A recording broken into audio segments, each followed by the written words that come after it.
Dutch लोकांनी लिहिलं, मोगलांनी लिहिलं, आम्हाला नाही समजला आमचा राजा किती मोठा होता. पुतळे बांधतायत समुद्रात आणि त्या फक्त घोषणा. अहो या आमच्या राजाचे जे गडकिल्ले आहे, तो इतिहास जो आहे, अहो तो जगाला दाखवा ना की आमच्याकडे किती मोठा राजा होऊन गेला. नमस्कार, जय शिवराय. विश्व 24 न्यूज चॅनलवर आपलं सहर्ष स्वागत आहे. मी सारंग माडगुळकर कॅल्गरी कॅनडाहून बोलत आहे. आज दसरा आणि दसऱ्याच्या या शुभमुहूर्तावर मी आपणाशी संवाद साधतोय आपल्या शिवभक्तांसाठी. याचा मला विशेष आनंद होत आहे. माझ्याशी कॉन्टॅक्ट करायचा असेल तर माझा ईमेल ॲड्रेस इथे दिसतोय, sarangmadgulkar5@gmail.com. आणि तुम्ही मला व्हॉट्सअप पण करू शकतात, +1 403 918 3240. प्रेझेंटेशनला ॲक्च्युअल सुरुवात करण्या अगोदर मी आई भवानी देवी यांना वंदन करून आणि राजमाता जिजाऊ आई साहेब यांना वंदन करून मी हे प्रेझेंटेशन सुरू करतोय. जिजाऊ आई साहेबांच्या या प्रेरणेने छत्रपती शिवाजी महाराजांनी एक अलौकिक इतिहास घडवला. त्यातलं मिर्झाराजे शिवाजीराजे संघर्ष हे एक वेगळंच प्रकरण आहे, ज्याच्याबद्दल बऱ्याच शिवभक्तांना खरा इतिहास माहीत नाही. हे पुस्तक मी हिंदू हृदय सम्राट बाळासाहेब ठाकरे यांच्या पवित्र स्मृतीस अर्पण करत आहे. तर इतिहासकारांनी मिर्झाराजे शिवाजीराजे संघर्षाचा चुकीचा इतिहास लिहिला आहे असं माझं म्हणणं आहे.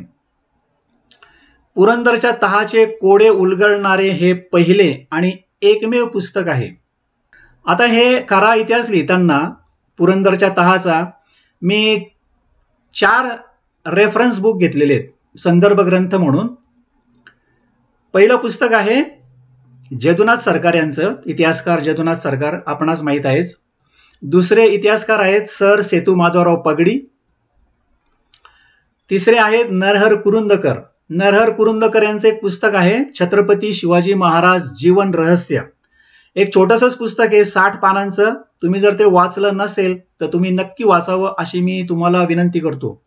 आणि चौथा संदर्भ ग्रंथ आहे तो अर्थातच शिवशाहीर बाबासाहेब पुरंदरे यांचं राजा शिवछत्रपती हे पुस्तक. या इतिहासकारांनी चुकीचा इतिहास लिहिला पुरंदरच्या तहाचा असा माझा दावा आहे, कारण खरा इतिहास वेगळा आहे आणि त्याचा एक धावता आढावा घेणार आहोत. तर हा धावता आढावा घेताना मी हे पुस्तक तुम्हाला कसं अवेलेबल असेल याची माहिती देतो. 2 प्रकारे तुम्हाला हे पुस्तक माझं वाचता येईल.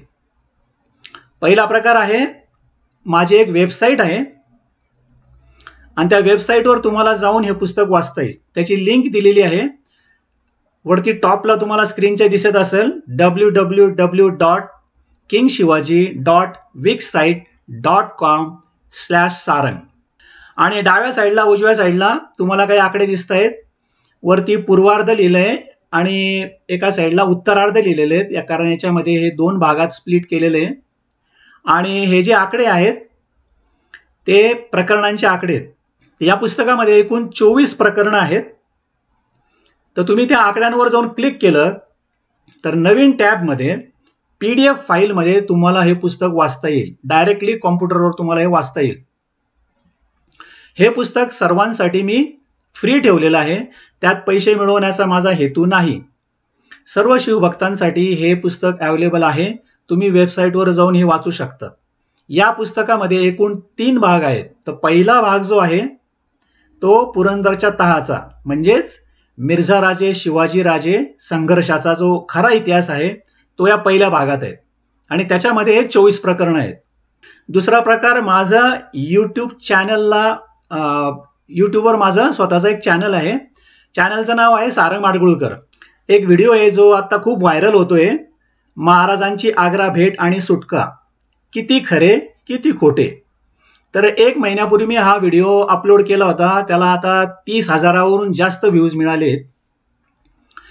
तर माझा ई-बुक तुम्हाला हा खरा इतिहास जर ऐकायचा असेल तर तुम्ही माझ्या यूट्यूब चॅनलला सबस्क्राईब करा आणि तुम्हाला डायरेक्टली यूट्यूब चॅनलवर हा इतिहास, खरा इतिहास ऐकता येईल. यात शिवभक्तांचा बराच गोंधळ आहे आणि तो गोंधळ असा होतो की बऱ्याच लोकांना हा खरा इतिहासाबद्दल कन्फ्युजन आहे. म्हणजे छत्रपती शिवाजी महाराज आणि मिर्झाराजे जयसिंग यांचा जो संघर्ष झाला या बाबतीत इतिहासकारांमध्ये पण गोंधळ आहेच. याच्यामध्ये मिर्झाराजे जिंकले का शिवाजीराजे जिंकले हे लोकांना धड माहीत नाही आणि हे फार दुर्दैवाची गोष्ट आहे की आपल्याला हा जो एक मेजर टॉपिक आहे, हा मेजर प्रसंग आहे, याच्याबद्दल नीट माहिती नाही आणि त्यासाठी त्यांचं जे कन्फ्युजन आहे त्यासाठी मी इथे एक टेस्ट तयार केलेली आहे. आता उदाहरणार्थ बघा, इथे तुम्हाला 2 विधानं दिसत आहेत, ए आणि बी. तर ए विधान काय आहे? मिर्झा राजांनी महाराजांचा पराभव केला आणि नंतर पुरंदरचा तह झाला. तर याच्यामध्ये तुम्हाला दिसतं की कर्ता मिर्झा राजे आहेत, कर्म महाराज आहेत. आणि दुसरं जे विधान आहे ते बी, ऑप्शन बी जो आहे त्यात असं लिहिलेलं आहे, महाराजांनी पुरंदरचा तह केला आणि नंतर मिर्झा राजांचा पराभव झाला. तर या विधानामध्ये कर्ता महाराज आहेत आणि कर्म मिर्झा राजे आहेत. तर यात प्रश्न असा विचारलेला आहे की वरील 2 विधाने आपणास सारखीच वाटतात काय? म्हणजे एकाच अर्थाचे वाटतात काय? तर बऱ्याच लोकांचं यात कन्फ्युजन होतं कारण या दोघा वाक्यांचा अर्थ अगदी भिन्न आहे, अगदी वेगळा आहे. तर तो समजला पाहिजे. जर तो समजला नाही तर तुम्हाला माझं पुस्तक समजणार नाही आणि खरा इतिहास समजणार नाही. तर तुम्ही हे विधान नीट लक्षपूर्वक वाचा आणि याच्यामध्ये काय फरक आहे तो लक्षात घेण्याचा प्रयत्न करा. त्यात मी तुम्हाला ॲडिशनल माहिती सांगतो. खाली त्या प्रेझेंटेशन मध्ये दिलेलं आहे की हे जे पहिलं विधान आहे, मिर्झा राजांनी महाराजांचा पराभव केला आणि नंतर पुरंदरचा तह झाला, अशी मांडणी इतिहासकारांनी केली, सगळ्या इतिहासकारांनी. आणि म्हणून त्यांनी असं लिहिलंय की मिर्झा राजे वरचढ ठरले आणि छत्रपती शिवाजी महाराज यांचा पराभव झाला. हे लढाई हारले असं इतिहासकारांनी मांडणी केलेली आहे, जी सपशेल चुकीची आहे असा माझा 100% दावा आहे. कारण खरा इतिहास हा आहे ऑप्शन बी प्रमाणे. मी परत वाचतो तो ऑप्शन, तो म्हणजे महाराजांनी पुरंदरचा तह केला आणि नंतर मिर्झा राजांचा पराभव झाला. याच्यामध्ये कर्ता छत्रपती शिवाजी महाराज आहेत असं माझं म्हणणं आहे. आणि हा इतिहास आपल्याला या पुस्तकामध्ये या पद्धतीची मांडणी, योग्य दृष्टिकोनातून मी त्याची मांडणी केलेली आहे. परमेश्वराने मला हा खरा इतिहास सांगितला आहे असं माझं म्हणणं आहे. या बाबतीमध्ये इतिहासकारांनीच नाही तर 4थीच्या इतिहासाच्या पुस्तकात मंडळाने, पाठ्यपुस्तक मंडळाने हा जो धडा आहे, हा जो मिर्झाराजे शिवाजीराजे संघर्षाचा जो धडा आहे, त्या धड्याचं नाव आहे पुरंदरचा वेढा व तह. याच्यामध्येही मंडळाने चुकीची वाक्य टाकली आहेत. याचा अर्थ आपण चुकीचा इतिहास शिकत आहोत. 4थीच्या पुस्तकामध्ये जर तुम्ही बघितलं तर कुठले वाक्य चुकीचे स्पेसिफिकली मी इथे तुम्हाला वाचून दाखवतो. त्यांनी म्हटलंय की पुरंदरचा किल्लेदार मुरारबाजी होता. हे सपशेल चुकीचं वाक्य आहे. ज्यावेळेस पुरंदरचा लढा सुरू झाला, दिलेर खानाने पुरंदरवर आक्रमण केलं मार्च 1665 मध्ये, त्यावेळेस या पुस्तकात असं लिहिलंय की पुरंदरचा किल्लेदार मुरारबाजी होता. ही सपशेल चुकीची गोष्ट आहे. मुरारबाजी हा किल्लेदार नव्हता. मग किल्लेदार कोण होता याची माहिती तुम्हाला माझ्या ई बुक मध्ये वाचायला मिळेल. बरं, दुसरी गोष्ट त्यांनी सांगितलंय की त्याने म्हणजे मुरारबाजीने 500 मावळे निवडले. त्याने जो हल्ला केला दिलेर खानावर त्यात 500 मावळे निवडले. हा 500चा आकडा पण चुकीचा आहे, तो खरा आकडा वेगळा आहे. त्याच्यामध्ये मग मुरारबाजी धारातीर्थी पडले असं वर्णन आहे, जे योग्यच आहे. मुरारबाजी धारातीर्थी पडले दिलेर खानाशी लढताना आणि त्यांनी फार मोठं शौर्य गाजवलं. मात्र किल्लेदार पडला म्हणून शिवरायांना दुःख झालं, हे वाक्य चुकीचं आहे. कारण मुरारबाजी हा किल्लेदार नव्हता म्हणून हे वाक्य चुकीचं आहे. पुढचं वाक्य असंच आहे अजून, करणार काय शक्ती चालेना, युक्ती उपयोगी पडेना, तेव्हा काही काळ माघार घेणेच योग्य. हे पण वाक्य मंडळाने सपशेल चुकीचं टाकलेलं आहे. मला हे वाक्य मान्य नाही. मी त्यात असं म्हणतायत की शिवाजीराजे हातबल झाले आणि त्यांची युक्ती काही उपयोगी पडेना, असं ते वाक्य आहे, जे मला मान्य नाहीये. शिवाजी महाराजांनी या ठिकाणी पण युक्ती केलेली आहे आणि मिर्झा राजांवर मात केलेली आहे, असा माझा 100% दावा आहे. आणखी एक वाक्य चुकीचं आहे. त्यात लिहिलंय, जयसिंग मोठा धूर्त होता, त्याने शिवरायांना तह करण्यास सांगितले. आता ही सपशेल चुकीची गोष्ट आहे. खरी गोष्ट उलट आहे. शिवरायांनीच मिर्झा राजांशी तह केलेला आहे. आणि हे वाक्य काय आहे की जयसिंगने शिवरायांना तह करण्यास सांगितलं. नाही, मिर्झा राजा जयसिंग यांनी शिवाजी महाराजांना कधीही तह करण्यास सांगितलेलं नव्हतं. शिवाजी महाराजच म्हणत होते की मला आपणाशी तह करायचा आहे. त्यामुळे हे टोटली विरुद्ध वाक्य झालेले आहे. तर अशा पद्धतीने हे चुकीचे वाक्य हे मंडळाने हे दुरुस्त केले पाहिजे असं माझं म्हणणं आहे. कारण हा चुकीचा इतिहास आपण शिकत आहोत. मिर्झा राजे शिवाजीराजे यांचा संघर्ष कसा झाला त्याबद्दलचं. मिर्झा राजे हे मार्च महिन्यामध्ये 1665 मध्ये महाराष्ट्रात आले आणि त्यांनी स्वराज्यावर आक्रमण केलं. तर स्वराज्यात आक्रमण करतेवेळी त्यांनी पुणे जिल्ह्यातल्या 4 तालुक्यांवर आक्रमण केलं होतं आणि दिलेर खानाने पुरंदरवर आक्रमण करून पुरंदरला वेढा दिला आणि तो फार मोठा संघर्ष सुरू झाला. मात्र महाराज किंवा त्यांचे सवंगडी यांनी हार पत्करली नाही आणि त्यांनी मिर्झा राजांच्या या आक्रमणाला तोंड देण्यास सुरुवात केली. शिवाजी महाराजांचा मुक्काम त्यावेळेस राजगडावर होता. म्हणजे कधी? मार्च 1665 मध्ये. हे पुस्तक वाचून वाचकांनी काही प्रतिक्रिया दिलेल्या आहेत. या वाचकांच्या प्रतिक्रियेद्वारे तुम्हाला माझं पुस्तक काय आहे याचा अंदाज येईल. श्री अनिल गोटे यांनी लिहिलेले अभिनंदन सारंग. अजूनही काही प्रतिक्रिया आहे. या प्रतिक्रिया पाहून आपणास माझ्या पुस्तकातल्या त्या खऱ्या इतिहासाबद्दल थोडा अंदाज येईल. त्यांनी लिहिलंय की वाचताना असे वाटते की हे पुस्तक कधी संपूच नये. मी आतापर्यंत श्रीमान योगी, राजा शिवछत्रपती, छावा, शहनशाह या कादंबऱ्या वाचल्या आहेत. पण तुम्ही केलेले विश्लेषण खूपच छान आहे. तुम्ही खूप योग्यपणे तर्कशुद्ध स्पष्टीकरण दिले आहे. आणि त्यांनी फेसबुकवर हे सगळं शेअर केलं होतं आणि त्यांनी लिहिलंय की माझी अशी इच्छा होती की सर्व ग्रुप मेंबरनी पण ते पुस्तक वाचावे आणि त्यांना खरा इतिहास माहीत व्हावा. आणि माझी तीच इच्छा आहे की केवळ महाराष्ट्रातलाच नव्हे तर जगभरातल्या शिवभक्तांना हा खरा इतिहास माहीत व्हावा. त्यांची कॉमेंट आहे, अनेक दिग्गज इतिहासकारांची मते आपण अभ्यासपूर्वक स्पष्टपणे खोडून काढली आहेत. नक्कीच आपल्या या संशोधनामुळे इतिहासाला नवीन कलाटणी मिळेल, किंबहुना मिळायला हवी, असं त्यांनी प्रतिक्रिया दिलेली आहे. तर संजय सोनवणी यांनी पुण्याहून 2014 साली फेसबुकवर एक कॉमेंट लिहिली होती. संजय सोनवणी आपणास माहित आहे, एक सार्वजनिक कार्यकर्ते आहेत, इतिहासकार आहेत, लेखक आहेत आणि त्यांनी माझ्या पुस्तकाबद्दल कॉमेंट लिहिली आहे. ती मी वाचून दाखवतो. सारंग माडगुळकर's thesis on Purandar treaty is the most logical and the best one. आणि इतरही दुसऱ्या काही कॉमेंट, अशा अनेक कॉमेंट्स आहेत. त्यातल्या 2 कॉमेंट्स तुम्हाला इथे दिसत आहेत ज्या व्हॉट्सअपवर मला लोकांनी पाठवल्यात. पहिली कॉमेंट आहे विवेक ठिगळे म्हणून आणि दुसरेचे आहेत ते मुरलीधर बेडगे यांचा स्वराज्य देशा हा एक फेसबुकचा ग्रुप आहे आणि त्यांनी पण कॉमेंट लिहिलेली आहेत. आता ह्या कॉमेंट्स मी इथे वाचत बसत नाही कारण आपल्याकडे वेळ थोडा आहे. मात्र तुम्ही हे नंतर हा जो यूट्यूबचा व्हिडिओ पॉज करून ह्या कॉमेंट्स तुम्ही वाचू शकता. तर आपण त्या जरूर वाचाव्यात. मी बऱ्याचदा फेसबुकवर मला लोक रिक्वेस्ट करतात की तुमचं ईमेल मला पाठवा आणि ईमेलद्वारे PDF पाठवा म्हणून. कारण काही वेळेस काय होतं, त्यांचं म्हणणं असतं की आम्हाला आमच्या स्मार्टफोनवर तुमच्या वेबसाईटची लिंक सापडत नाहीत किंवा ते डाउनलोड होत नाही, काही किंवा अडचणी येतात म्हणून.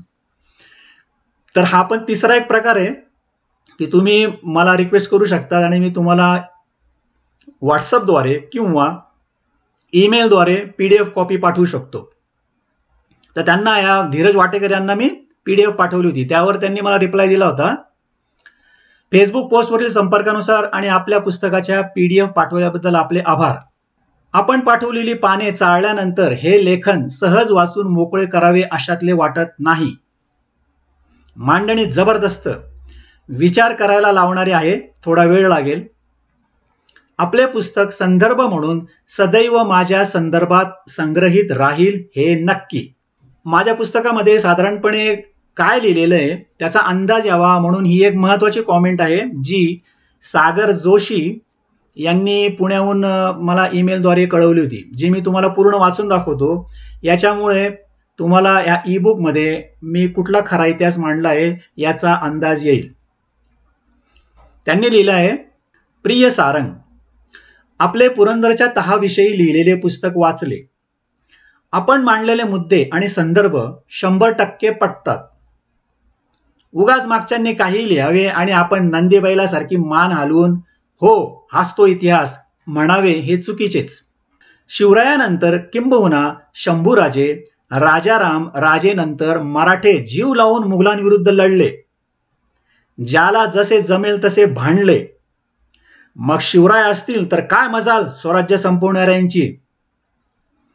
आपले पुस्तक वाचून पुरंदरचा तह हा महाराजांच्या कूटनीतीचा भाग होता आणि सर्व संदर्भ नीट लक्षात घेतले तर तो लष्करी विजय पण होता हे निर्विवादपणे सिद्ध होते. जो अभ्यास तपशील मिळवण्यात आणि मांडण्यात आपण केलात त्याबद्दल खरंच आपण कौतुकास पात्र आहात. अगदी सोप्या भाषेत तुम्ही खऱ्या इतिहासाची मांडणी केली आहे. मला वाटते कोणाच्याही भावनांना इजा न पोचवता तुम्ही हे पुस्तक लिहिले आहे. मनापासून अभिनंदन आणि धन्यवाद. आणि तुमच्या प्रयत्नांचा परिणाम म्हणजे मी स्वतः माझ्या मुलाला हा खरा इतिहास शिकवणार आणि मित्रांना पण सांगणार. तर सागर जोशी यांच्या या कॉमेंट्स बद्दल मी त्यांचा खूप आभारी आहे आणि माझी इच्छा आहे की हा खरा इतिहास तुम्ही वाचल्यानंतर तुम्ही तुमच्या मित्रांबरोबर आपल्या इतर लोकांबरोबर शेअर करावा, जेणेकरून हा खरा इतिहास लोकांपर्यंत पोहोचेल. दिनांक 16 मे या दिवशी मिर्झा राजा आणि यांच्यात जे संघर्ष झाला त्यावेळेस मुरारबाजी देशपांडे यांनी दिलेर खानावर हल्ला चढवला आणि त्यात मुरारबाजी हे धारातीर्थी पडले. तर त्या प्रसंगाचं वर्णन करताना शिवशाहीर बाबासाहेब पुरंदरे यांनी लिहिलेलं आहे. महाराज चिंताक्रांत होते. मुरारबाजी पडला, असंख्य पडले. पुरंदर अजून झुंज देतोय. दिलेर खानाशी नव्हे मृत्यूशीच. आता आणखी किती तग धरायची, सीमा झाली. महाराजांना वाईट वाटत होते मिर्झा राजांच्या वागणुकीचे. कोणते राजकारण करावे, कोणता डाव खेळावा हे त्यांना उमजेना. महाराज बेचैन झाले होते. अशा पद्धतीचं वर्णन शिवशाहीर बाबासाहेब पुरंदरे यांनी केलेलं आहे आणि त्याच पद्धतीचे वर्णन इतर इतिहासकारांनी पण केलेलं आहे की ती परिस्थिती अत्यंत गंभीर होती आणि शिवाजी महाराज हतबल झाले होते. त्यांची शमशेर हतबुद्ध झाली होती असं पण बाबासाहेब पुरंदरे यांनी लिहिलेलं आहे. हे जे लिखाण आहे ते मला मान्य नाही, कारण हा जरी लढा खूप मोठा झालेला असला तरी महाराज चिंताक्रांत होते किंवा ते खचले होते, शमशेर हतबुद्ध झाली होती हे विधान मला मान्य नाही. कारण शिवाजी महाराजांना हरवणं हे त्यांच्या शत्रूंसाठी अशक्य गोष्ट होती असा माझा दावा आहे. मुरारबाजी देशपांडे धारातीर्थी पडल्यानंतर ते धारातीर्थी पडले मे महिन्यामध्ये आणि जून महिन्यामध्ये म्हणजे लगेच काही दिवसांनी शिवाजी महाराज हे मिर्झा राजा जयसिंग यांना जाऊन भेटले. त्यांच्या पुरंदरच्या पायथ्याशी त्यांची छावणी जी होती तिथे. तो दिवस होता 11 जून 1665. सकाळी शिवाजी महाराज तिथे पोहोचले आणि ते मिर्झा राजांना त्यांच्या छावणीत भेटले आणि त्याचं वर्णन शिवशाहीर बाबासाहेब पुरंदरे यांनी असं केलेलं आहे. ते लिहितात, आणि मिर्झा राजांना आनंद झाला. शेर जिंकला. सह्याद्रीचे गगनचुंबी शिखर राजपुतान्याच्या वाळवंटापुढे नमले. मिर्झा राजे शाब्बास, मुबारकबाद. अशा पद्धतीची कौतुकाची थाप शिवशाहीर बाबासाहेब पुरंदरे यांनी मिर्झा राजांच्या पाठीवर मारलेली आहे. अर्थात हा सपशेल चुकीचा इतिहास आहे असं माझं म्हणणं आहे, कारण खरा इतिहास वेगळा आहे. मिर्झा राजे जिंकलेले नाहीयेत, ही फक्त खेळी महाराजांनी केलेली. तर महाराजांनी पुरंदरचा तह केला म्हणजे ते हारले असा त्याचा अर्थ बिलकुल होत नाही. तर पुरंदरचा तह झाला म्हणजे संघर्ष सुरू झाला मार्च मध्ये 1665 मध्ये आणि पुरंदरचा तह झाला त्यानंतर 3 महिन्यांनी 11 जून 1665 ला. आपल्याला माहितीच आहे. तर 3 महिन्यामध्येच शिवाजी महाराज मिर्झा राजांना शरण आले, बरोबर. पण हा त्या संघर्षाचा फक्त पूर्वार्ध आहे, म्हणून माझ्या पुस्तकामध्ये मी पूर्वार्ध लिहिले. तर त्याचं सगळं विश्लेषण मी त्यात केलेलं आहे, ते आपण तुम्ही ते जाऊन वाचू शकतात.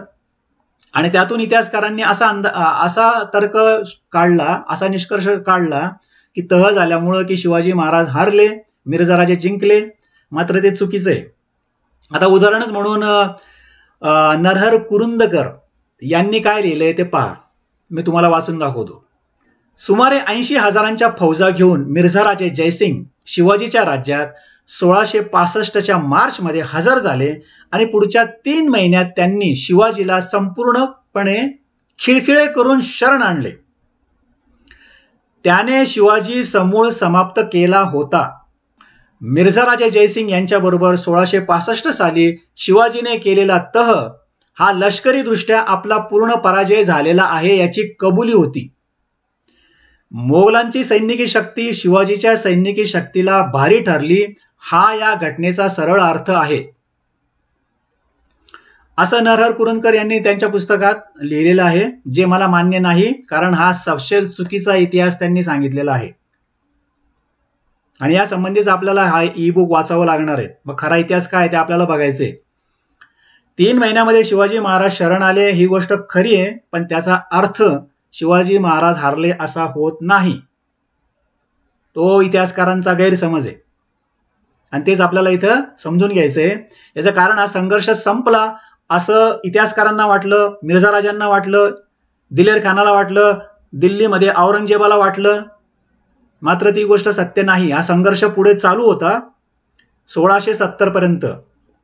फेब्रुवारी 1670 पर्यंत हा संघर्ष चालू होता. फेब्रुवारीमध्ये आपल्याला माहिती आहे नरवीर तानाजी मालुसरे यांनी सिंहगड घेतला मोगलांकडून परत.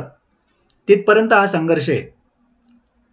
ओके, तर या बाबतीत मला आणखी एक ऍडिशनल माहिती अशी सांगायची आहे की एबीपी माझा याचे जे पत्रकार आहेत राहुल कुलकर्णी यांनी एक व्हिडिओ तुम्हाला पाहायला मिळेल. तर तुम्हाला वरती दिसत असेल, शोध राजांच्या आग्रा भेटीचा स्पेशल रिपोर्ट आग्र्याहून सुटका. हा व्हिडिओ एबीपी माझाचा आहे. त्याला दिसत आहेत तुम्ही 1 मिलियन व्ह्यूज आहेत. 5 years अगो, 5 वर्षापूर्वी त्यांनी हा व्हिडिओ टाकलेला आहे आणि याच्यामध्ये बरीच चुकीची माहिती दिलेली. तर त्याच्याबद्दलचं जे खरं वर्णन आहे ते तुम्हाला माझ्या खालच्या स्लाइडमध्ये, खालचा दुसरा एक व्हिडिओ बघा, युवराज संभाजीराजे छत्रपती बिकानेर एबीपी माझा अँड ट्रिटी ऑफ पुरंदर म्हणून, हा 6 महिन्यापूर्वी मी तो टाकलेला आहे. तर आपण हा जो आहे युवराज संभाजीराजे छत्रपती हा जो व्हिडिओ आहे तो आपण नक्की पाहावा, जो मी अपलोड केलेला आहे 6 महिन्यापूर्वी. तर याच्या संबंधी मला हे सांगायचं आहे की एबीपी माझाचे पत्रकार राहुल कुलकर्णी आणि कोल्हापूरचे युवराज संभाजीराजे छत्रपती हे दोघे जण बिकानेरला गेले होते, राजस्थान बिकानेरमध्ये, आणि तिथल्या आर्काइव्ह डिपार्टमेंटला त्यांनी भेट दिली. या आर्काइव्ह डिपार्टमेंटमध्ये त्यांनी पुरंदरच्या तहाचा 22 फूट लांबीचा जो ड्राफ्ट आहे तो त्यांनी पाहिला. आणि त्या ठिकाणी आता तुम्हाला दिसतंय की ते बिकानेरचं हे जे काही आर्काइव्ह डिपार्टमेंट आहे त्या डिपार्टमेंटला तुम्हाला दिसत आहेत समोर युवराज संभाजीराजे छत्रपती दिसत आहेत कोल्हापूरचे, आणि त्यांच्या शेजारी निळ्या पॅन्टमध्ये एक त्यांचे संचालक आहेत त्या डिपार्टमेंटचे, त्यांचं नाव आहे महेंद्र खडगावत. त्या महेंद्र खडगावत यांनी हा ड्राफ्ट त्यांना दाखवला आणि महेंद्र खडगावत यांनी जी काही माहिती दिलेली आहे पुरंदरची संधी बघा, त्या लाल भिंतीवर लिहिलेलं आहे पुरंदर संधी, पुरंदर ट्रिटी, या संबंधित त्यांनी तो ड्राफ्ट दाखवला. तो ड्राफ्ट बरोबर आहे, तो ओरिजिनल आहे, त्याच्याबद्दल काही प्रॉब्लेम नाही. मात्र हा ड्राफ्ट दाखवून त्यांनी जी माहिती दिली युवराज संभाजीराजे छत्रपती यांना आणि एबीपी माझाचे राहुल कुलकर्णी यांना, ही माहिती सपशेल चुकीची आहे असं माझं म्हणणं आहे. इथे तुम्हाला दिसत आहेत की युवराज संभाजीराजे छत्रपती आणि महेंद्र खडगावत काही डॉक्युमेंट्स बघतायत हिस्ट्री मधले. हे बिकानेरचं आर्काइव्ह डिपार्टमेंट आहे राजस्थान मधलं. तर इथे तुम्हाला दिसतंय की हा ड्राफ्ट ते दाखवत आहेत. या ड्राफ्ट मध्ये हा पुरंदरचा ओरिजिनल ड्राफ्ट आहे, हा पर्शियन लँग्वेज मध्ये लिहिलेला आहे आणि त्याच्यामध्ये पुरंदरची जी 5 कलमं आहेत जे मी तुम्हाला नंतर वाचून दाखवणार आहेत, ते 5 कलमं त्याच्यामध्ये आहेत. आणि युवराज संभाजीराजे छत्रपती हे ते ड्राफ्ट बघतायत आणि महेंद्र खडगावत त्यांना त्याबद्दल माहिती देत आहेत. आणि ही माहिती चुकीची आहे, ड्राफ्ट खरा आहे, तो त्याचा काही प्रॉब्लेम नाही. ओके, आता इथे मी सांगितलं तुम्हाला की राहुल कुलकर्णी ते तुम्हाला दिसत आहेत आणि राहुल कुलकर्णी यांच्या जस्ट मागे महेंद्र खडगावत उभे आहेत. तर हा व्हिडिओ तुम्ही पहा जो यूट्यूबवर अवेलेबल आहे आणि त्या यूट्यूबचं नाव आहे शोध राजांच्या आग्रा भेटीचा स्पेशल रिपोर्ट आग्र्याहून सुटका. यामध्ये त्यांनी याचे वर्णन केलेलं आहे. तुम्हाला यूट्यूबवर हा व्हिडिओ पाहता येईल. आणि यात राहुल कुलकर्णी यांनी पण एक चुकीचं स्टेटमेंट केलेलं आहे असं माझं म्हणणं आहे. अर्थात त्यांचा काही दोष नाही, कारण इतिहासकारांनीच चुकीचा इतिहास सांगितल्यावर म्हटल्यावर ते तरी काय करणार. जरी त्यांचा पराभव झाला असला असं राहुल कुलकर्णी यांचं वाक्य आहे, जे चुकीचं आहे, कारण शिवाजी महाराजांचा पराभव झालेला नाही. जर कोणाला असं वाटत असेल की शिवाजी महाराजांचा पराभव झाला आहे तर त्यांनी त्याचे पुरावे सादर करावेत. आणि हे महेंद्र खडगावत आहेत, बघा तुम्ही, महेंद्र खडगावत, संचालक पुरातत्व विभाग, बिकानेर. हा एबीपी माझाचा व्हिडिओ तुम्हाला युट्यूबवर पाहता येईल. आणि युवराज संभाजीराजे यांनी पण तो व्हिडिओ टाकलेला आहे त्यांच्या फेसबुक पेजवर. तर माझं म्हणणं आहे की ही जी माहिती चुकीची दिली आहे, या चुकीच्या इतिहासामुळे महाराजांचा अपमान होतोय, महाराष्ट्राचा अपमान होतोय. जर शिवाजी महाराजांचा पराभव झालेला नाही आणि ते जर जिंकलेले आहेत तर या पद्धतीची जी माहिती देत आहेत महेंद्र खडगावत, ही चुकीची माहिती लोकांपुढे पसरल्या जाते आणि यात महाराष्ट्राचा अपमान होतो असं माझं म्हणणं आहे. आणि मी असा थेट आरोप करतोय माझ्या जबाबदारीवर की महेंद्र खडगावत यांनी अशी चुकीची माहिती देऊ नये. त्यांनी खरा इतिहास समजून घेतला पाहिजे. दुर्दैव हे की महेंद्र खडगावत हे कोणाला सांगतायत? महाराजांचे वंशज युवराज छत्रपती संभाजी यांना सांगतायत. आणि मीडिया म्हणजे एबीपी माझा यांना ते सांगतायत की जब शिवाजी महाराज मुगलों से हार गए थे. कधी हारले होते? ते हारलेले नव्हतेच कधी. जर हारले असतील, कुठली लढाई झाली तर त्यांनी त्याचे पुरावे द्यावेत. ड्राफ्ट जो आहे तो बरोबर आहे, मात्र महेंद्र खडगावत जी माहिती सांगतायत ती चुकीची आहे, हे लक्षात घ्या. तर त्या संबंधीचा माझा जो व्हिडिओ आहे, जो मी तुम्हाला अगोदर दाखवला त्याच्यामधला युवराज संभाजीराजे छत्रपती बिकानेर एबीपी माझा, हा व्हिडिओ तुम्ही जरूर पहा आणि त्याच्यामध्ये मी त्याचं पूर्णपणे स्पष्टीकरण दिलेलं आहे, तो आपण नक्की पाहावा. आता मी जर सांगितलं तुम्हाला की पुरंदरचा जो तह झाला जून 1665 मध्ये पुरंदरच्या पायथ्याशी, त्या पुरंदरच्या तहामध्ये 5 कलम आहेत. बऱ्याच लोकांना हे 5 कलम माहीत नाही आहेत, तर मी तुम्हाला ती वाचून दाखवतो, ती नीट समजून घ्या. आणि ही कलम तुम्ही लक्षात ठेवा, कारण याच्यावरच पुढे काय घटना घडल्या ते आपल्याला समजून घ्यायच्या आहेत. 5 कलम आहेत, त्यातले पहिले 2 कलम जे आहेत ते तुम्हाला इथं स्क्रीनशॉटवर दिसत आहेत. मी आता ते सगळं काही वाचत नाही, पण तुम्ही नंतर हा व्हिडिओ पॉज करून पुढे हे सगळं वाचू शकतात.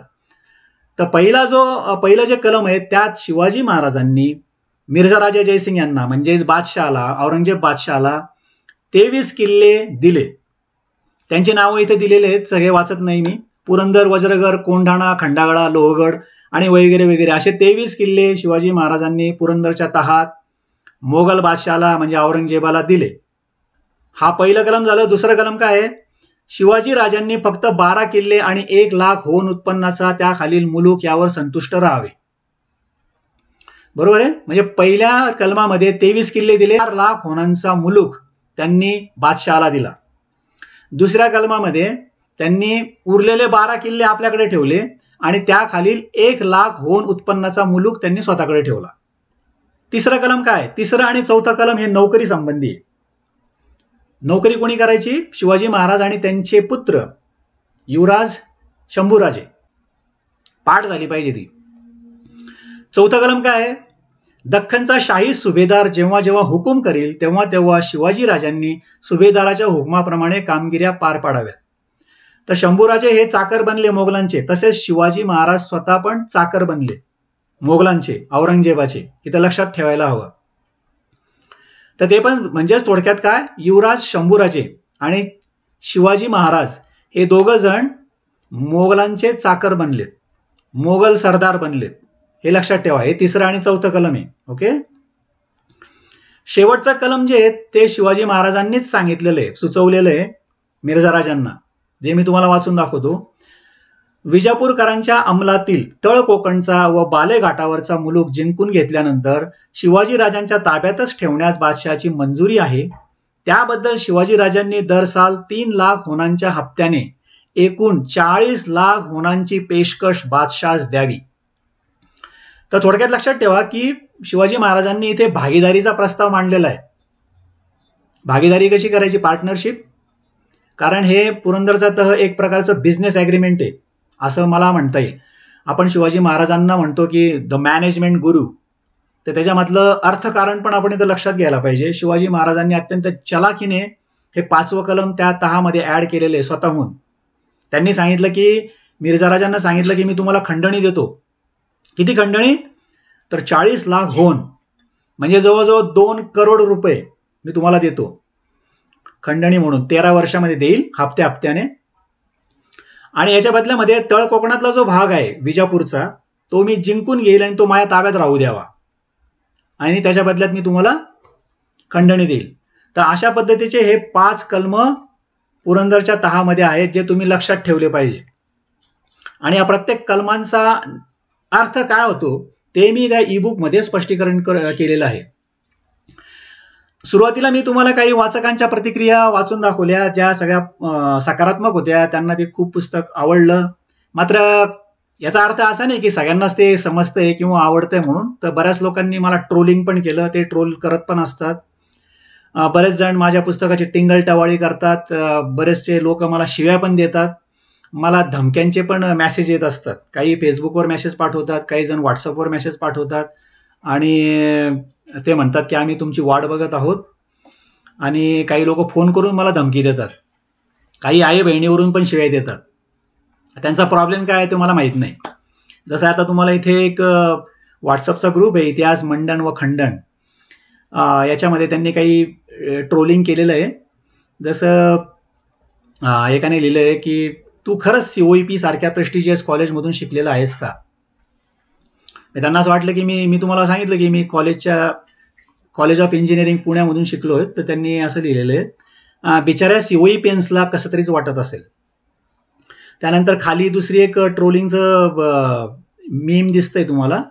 त्यात लिहिलंय की ते COEPचे जे स्टुडंट्स आहेत अलुमनी ते मला मारायला निघालेत गाडीवरून. त्यात त्यांनी कॅप्शन दिलेले आहेत आफ्टर रिडिंग सारंग्स बुक. तर अशा पद्धतीचे एक गमतीदार प्रसंग आहेत ज्याच्याने आपल्याला थोडंसं आपलं माझंही मनोरंजन होतं, आपलंही मनोरंजन होईल म्हणून ही स्लाइड शो टाकलेला आहे.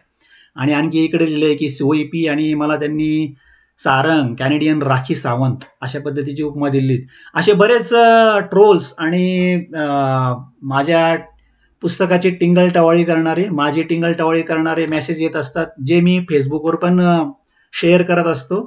त्यामुळं आपल्या सर्वांचं एक थोडंसं त्यात मनोरंजन पण होईल असं मला वाटतं. जसं ही स्लाइड दिसते तुमच्याकडे. व्हॉट्सअपवर एकाने लिहिलं होतं की अरे तुझ्याकडे कुठलं यंत्र आहे जे तू त्या कालखंडात घुसून लाईव्ह इतिहास फेकतोस? बऱ्याचदा त्यांना असं वाटतं की माझ्याकडे काही टाइम मशीन आहे की काय, की तुम्ही अगदी पुरंदरचा तह झाला तेव्हा पुरंदरच्या पायथ्याशी तुम्ही स्वतः तिथे होते की काय? अशा पद्धतीचं लोक मला प्रश्न विचारतात, टिंगल टवाळी करतात. आणि त्यांना मी लिहिलंय की हा इतिहास मला देवाने सांगितलेला आहे. तर त्यावेळेस ते मला म्हणतात की मी गांजा किंवा नशा करून पुस्तक लिहिलंय असं त्यांचं म्हणणं आहे. तर अशा पद्धतीचे हे मनोरंजनात्मक कॉमेंट्स पण ते देतात. आता हे जे संघर्ष झाला त्यात पुरंदरचा तह झाला हे आपण ऐकलेलं बरोबर. हा तह झाला 11 जून 1665 रोजी बरोबर. त्यानंतर 14 जूनला शिवाजी महाराज हे पुरंदरच्या पायथ्यापासून परत निघाले आणि त्यांनी मिर्झा राजांना सांगितलं, कारण मिर्झा राजांना सिंहगड हा पाहण्याची इच्छा होती. तर शिवाजी महाराजांनी त्यांना सांगितलं की मी स्वतः सिंहगडावर जाईन आणि सिंहगडाचा ताबा तुमच्या ताब्यात देईल, त्याशिवाय मी राजगडास जाणार नाही.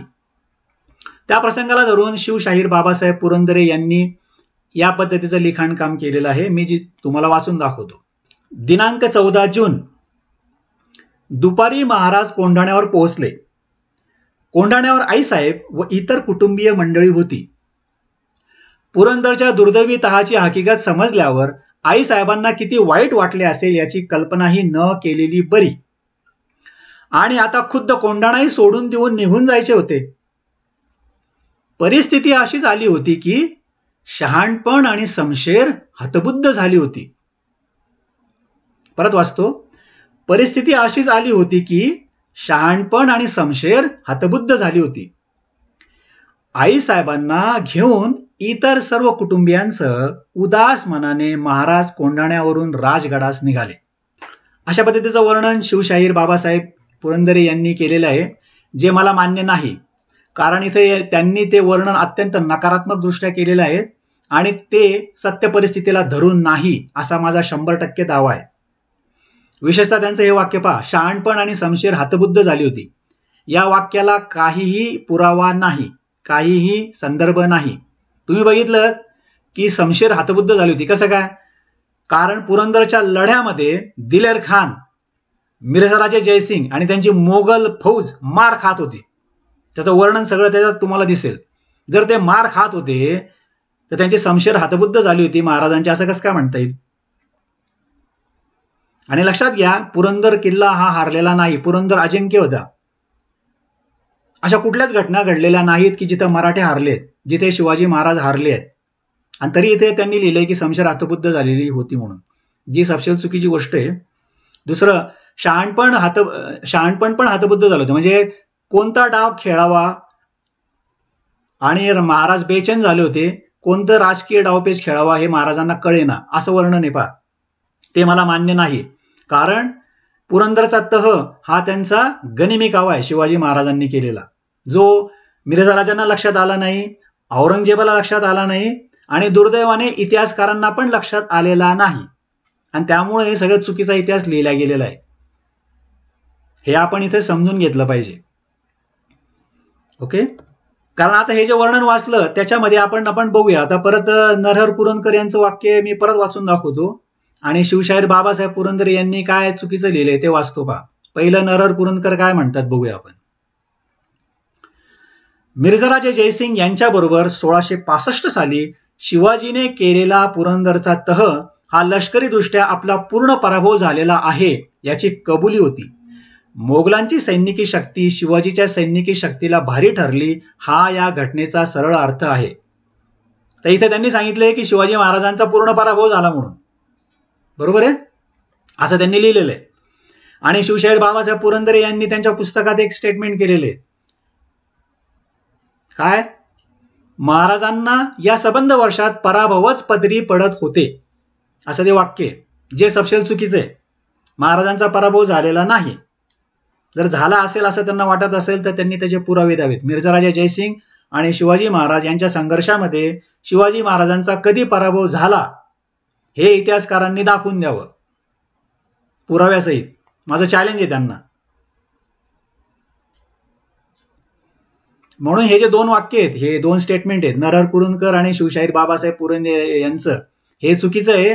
हा सपशेल चुकीचा इतिहास लिहिला आहे असा माझा 100% दावा आहे. कारण पराभव झालाच कुठे? हे म्हणतात की शिवाजी महाराजांचा पराभव झाला, आणि माझा प्रश्न आहे की पराभव झालाच कुठे, कधी झाला, कुठे झाला? इतिहासामध्ये त्याची कुठेच नोंद नाहीये.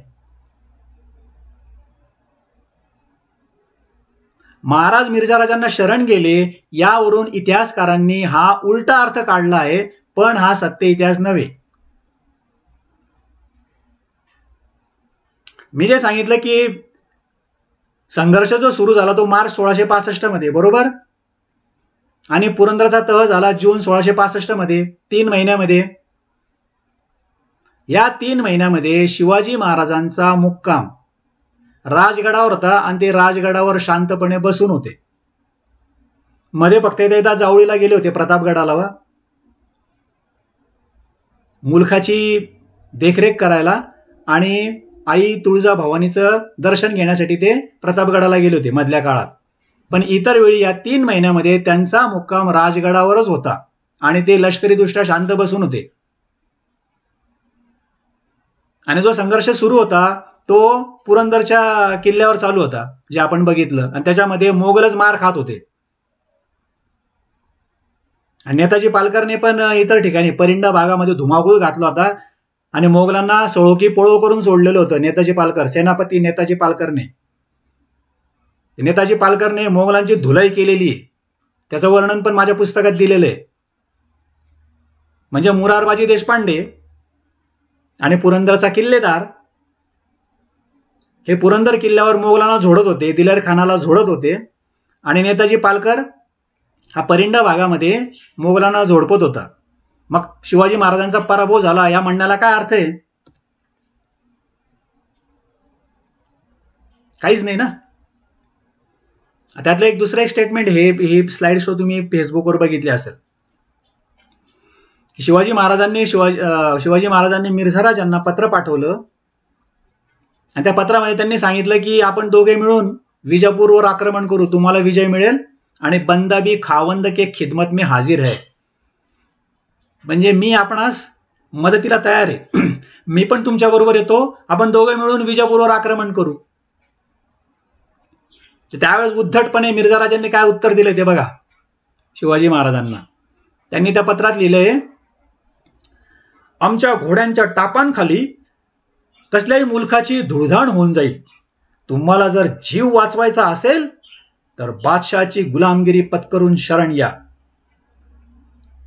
अशा पद्धतीचं धमकीचं आणि उद्धटपणाचं उत्तर मिर्झाराजा जयसिंग यांनी शिवाजी महाराजांना पत्रात लिहिलेलं आहे. आता शिवाजी महाराजांच्या जागी जर दुसरा कोणी असता तर तो घाबरला असता, पण शिवाजी महाराज घाबरण्याचा प्रश्नच नव्हता. शिवाजी महाराजांनी त्याच्या अगोदर म्हणजे 1664 साली एका मोगल सरदाराला पत्र लिहिलंय. ते पत्राचा संदर्भ इथे बरोबर लागू होतो. शिवाजी महाराजांनी तसं तोडीस तोड उत्तर दिलंय त्या मोगल सरदाराला 1664 मध्ये. त्यात महाराज लिहितात, आमच्या या अवघड मुलखात कल्पनेचा नुसता घोडा सुद्धा नाचविणे कठीण आहे, मग तो मुलूक काबीज करण्याची बात कशाला. असं बाणेदार उत्तर शिवाजी महाराजांनी मोगल सरदारांना दिलेलं आहे. आणि तसं झालेलं पण आहे. मोगलांना,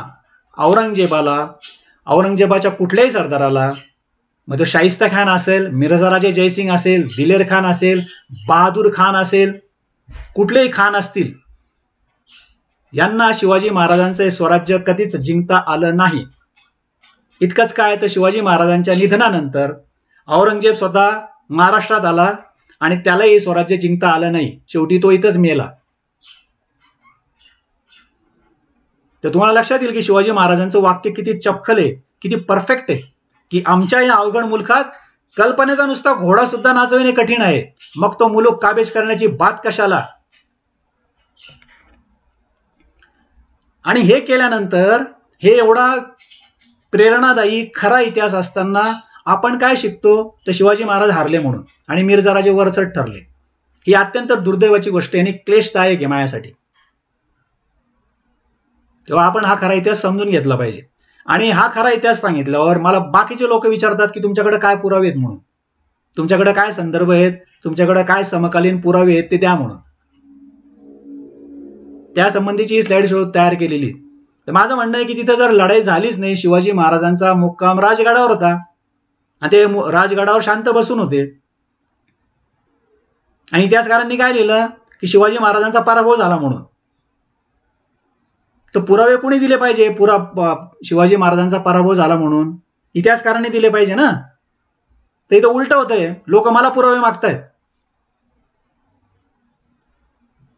आता इथं तुम्हाला स्क्रीनवर दिसतंय एक मीम होते, एक प्रकारचा मेसेज होता बघा, तो ग्रीन याच्यामध्ये टेक्स्ट केलेला आहे एका लोकांनी. त्याच्यावर मी तो संदर्भ घेतो की आपण जनरली ऑनलाईन कधीतरी काही वस्तू विकत घेतो बघा. तर त्यात त्याने लिहिले, hello, I ordered a lamp from you but I never got it.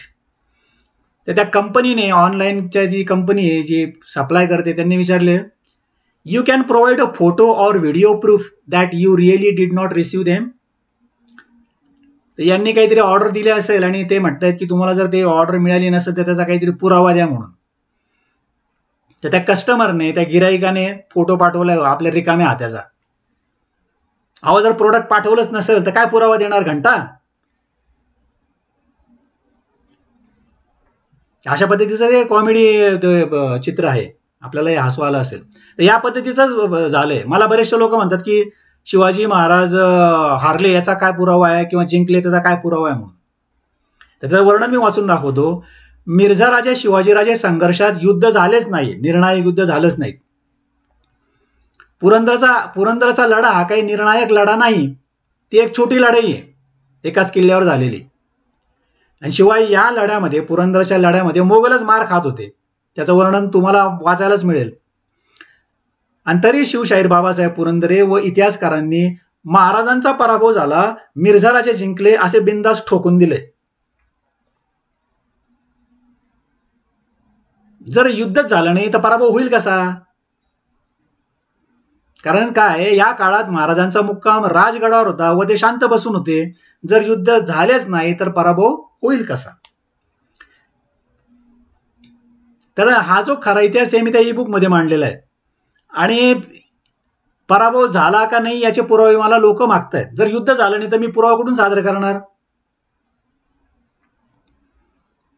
यात लक्षात घेण्यासारखी गोष्ट आहे की युद्ध सुरू होण्यापूर्वी किंवा या संघर्षामध्ये युद्ध जिंकण्यासाठी युद्ध रणात खेळण्याआधी मनात खेळावे लागते. जे आतापर्यंतचे योद्धे झाले, नेपोलियन असेल, अलेक्झांडर द ग्रेट असेल, शिवाजी महाराज असतील, तर युद्ध हे पहिल्यांदा रणांगणावर होण्याऐवजी सेनापतीच्या किंवा राजांच्या मनात चाललेलं असतं. ते डावपेच तिथे आखले जात असतात, बुद्धिबळाच्या डावपेच्या सारखे.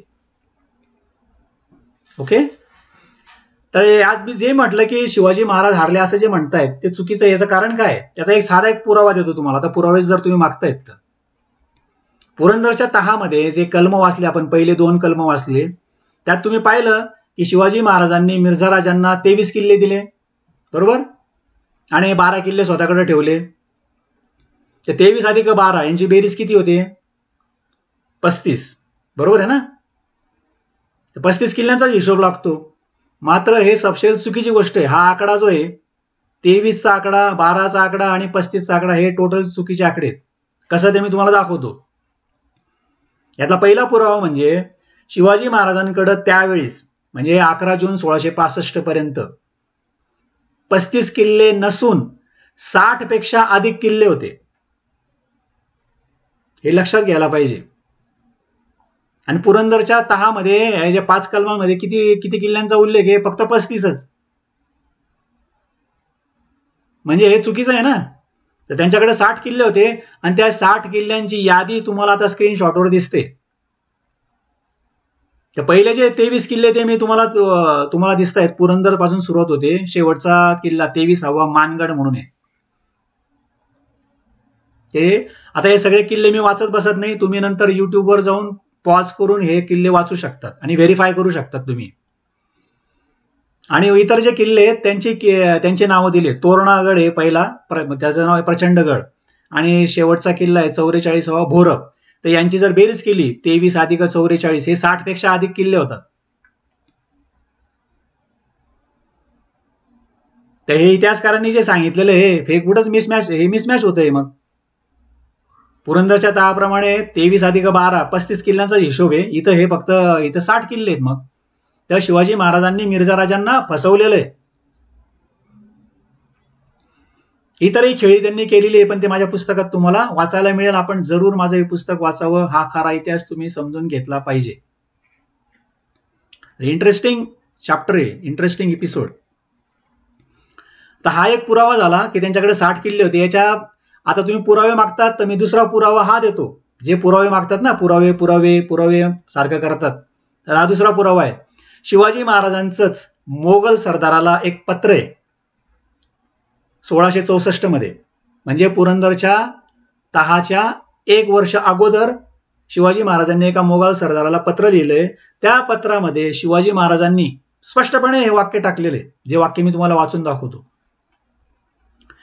अत्यंत मजबूत असे 60 किल्ले आज माझे तयार आहेत. जिथं शिवाजी महाराज स्वतःच सांगतायत एका मोगल सरदाराला की अत्यंत मजबूत असे 60 किल्ले आज माझे तयार आहेत. मग आता मी तुम्हाला प्रश्न विचारतो, इतिहासकारांना प्रश्न विचारतो की तुम्ही जे म्हणता की शिवाजी महाराज हारले वगैरे, याला काय अर्थ राहतो? पुरंदरच्या तहामध्ये त्यांनी 23 किल्ले दिले, ते 23 पण दिलेले नाहीयेत. ऍक्च्युली 13च किल्ले दिलेले आहेत. किल्ल्यांची नावं रिपीट केलेली आहे त्यांनी, आणि काही किल्ले तर काल्पनिक आहेत. ते बख्तगड वगैरे सारखं, मोरबखन सारखे जे हे किल्ले अस्तित्वातच नाहीयेत असं माझं म्हणणं आहे. आणि अशा पद्धतीने त्यांनी मिर्झा राजांना उल्लू बनवलंय. कारण शिवाजी महाराजांकडे त्यावेळेस 60 किल्ले होते. त्याचं पत्र पण अवेलेबल आहे आणि हे पत्र शिवशाहीर बाबासाहेब पुरंदरे यांच्या राजा शिवछत्रपती या पुस्तकातच तुम्हाला वाचायला मिळेल. ते आपण जरूर वाचावं. म्हणजे मी जे काही सांगतोय ते खरं आहे याचं तुम्हाला खात्री पटेल. आता पुढच्या स्लाइडमध्ये तुम्हाला एक हत्ती आणि हत्तीवर शिवाजी महाराज तिरंदाजी करतात असे दिसते. तर हा जो तह झाला 1665 मध्ये जून मध्ये झाला आणि त्यानंतर पावसाळा आला. पावसाळ्यामध्ये सगळी ती मोहीम थांबली. बरोबर. आणि सप्टेंबरमध्ये शिवाजी महाराजांना फरमान मिळालं औरंगजेबाकडून, जे शिवाजी महाराजांनी स्वीकारलं आणि शिवाजी महाराज आणि संभाजीराजे हे दोघं मोगल सरदार बनले ऑफिशियली. आणि त्यांच्यावर ही कामगिरी आली की मिर्झाराजे जयसिंग, दिलेर खान, शिवाजी महाराज आणि नेताजी पालकर या चारींनी मिळून आदिलशाहीवर आक्रमण करावं आणि त्यांचा प्रदेश जिंकावा.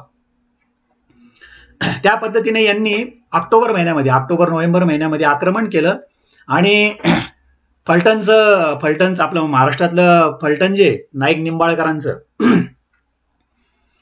त्यांचा तो ताथोडागड, फलटणचा किल्ला आणि फलटण त्यांनी जिंकलं. तिथे त्यांना विजय प्राप्त झाला. पण त्यातही शिवाजी महाराजांचं राजकारण आहे. कारण शिवाजी महाराजांनी फलटणचे जे नाईक निंबाळकर आहे जे त्यांचे नातेवाईकच आहेत, त्यांना सांगितलं की तुम्ही आपल्या इथे आपल्याला काही लढाई करायची नाहीये.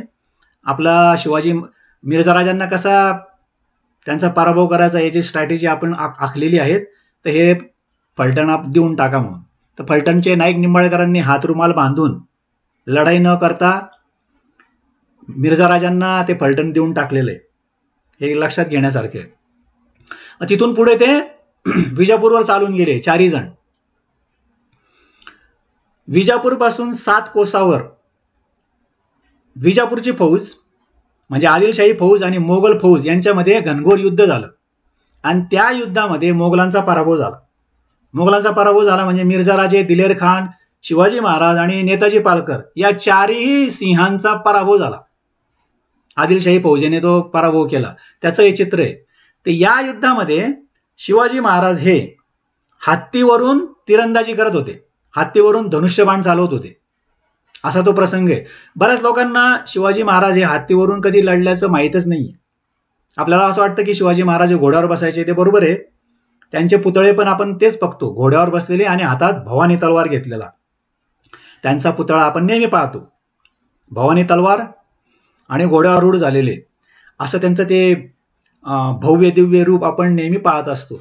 मात्र हा शिव इतिहासातील एकच प्रसंग असा आहे की ज्या युद्धामध्ये शिवाजी महाराज हे हत्तीवरून तिरंदाजी करतायत. तर हा प्रसंग लक्षात ठेवा. आणि नुसतं तेवढंच नाही तर ते या युद्धामध्ये हारलेत. या युद्धामध्ये हारलेत ही गोष्ट खरी आहे. पण या युद्धामध्ये हारलेत कारण ते मोगल सरदार आहे, हे लक्षात ठेवायचं आहे तुम्हाला. ते स्वराज्यासाठी लढत नाहीयेत, तर ते मोगलांकडून औरंगजेबाकडून लढतायत. तेव्हा शिवाजी महाराजांचा जरी पराभव झाला तो ऍक्च्युली औरंगजेबाचा पराभव आहे, हे लक्षात घ्यायला पाहिजे आपण. ओके, तर तो गोंधळ नको. तर ही जी हारण्याची जी घटना घडली आहे त्याच्यावर मी ही स्लाइड बनवलेली आहे जी तुम्ही वाचा. इथे आपल्याला दिसतंय की 3 युगातील 3 श्रेष्ठ धनुर्धर श्रीराम, अर्जुन आणि छत्रपती शिवाजी महाराज. तर या युद्धामध्ये आपल्याला लक्षात येत आहे की आपल्याला माहिती आहे की आई तुळजाभवानी यांनी प्रसन्न होऊन शिवाजी महाराजांना भवानी तलवार दिली आणि या भवानी तलवारीमुळे शिवाजी महाराजांनी लढाया जिंकल्या, मोठं स्वराज्य उभं केलं. मात्र हा प्रसंग मी आता तुम्हाला वर्णन करून सांगितला जिथे त्यांनी भवानी तलवार वापरली नाही तर धनुष्यबाण वापरलं. आणि त्याच्यामध्ये त्यांनी माझ्या पुस्तकामध्ये एक प्रकरण आहे, प्रकरण 18 हत्तीवरून तिरंदाजी. या प्रकरणामध्ये त्याचं सगळं वर्णन केलेलं आहे जे तुम्ही जरूर वाचलं पाहिजे. हत्तीवरून तिरंदाजी हे प्रकरण आहे. त्यामध्ये महाराजांनी बाण मारून चक्क औरंगजेबावर निशाणा साधला, ते पण औरंगजेबाच्या साधन सामग्रीचा वापर करीत. तर माझं म्हणणं असं आहे की शिवाजी महाराजांनी मुद्दाम स्वतःचा इथे पराभव करून घेतलेला आहे. आणि या अर्थाने जर बघितलं तर शिवाजी महाराजांची तुलना ही भगवान प्रभू रामचंद्र यांच्याशी आणि अर्जुनाशी होऊ शकते असं मी म्हणतो. त्या 3 युगातील 3 श्रेष्ठ धनुर्धर, एका युगातले जे आहेत ते श्रीराम, द्वापर युगातले आहेत ते अर्जुन, आणि या कलियुगातील श्रेष्ठ धनुर्धर कोण आहेत? तर मी सांगतो की श्रेष्ठ धनुर्धर शिवाजी महाराज आहेत, कारण अशी तिरंदाजी कोणालाही जमलेली नाहीये. तर त्यांनी औरंगजेबावर निशाणा साधला असा माझा दावा आहे. त्याचं वर्णन तुम्हाला वाचायला मिळेल.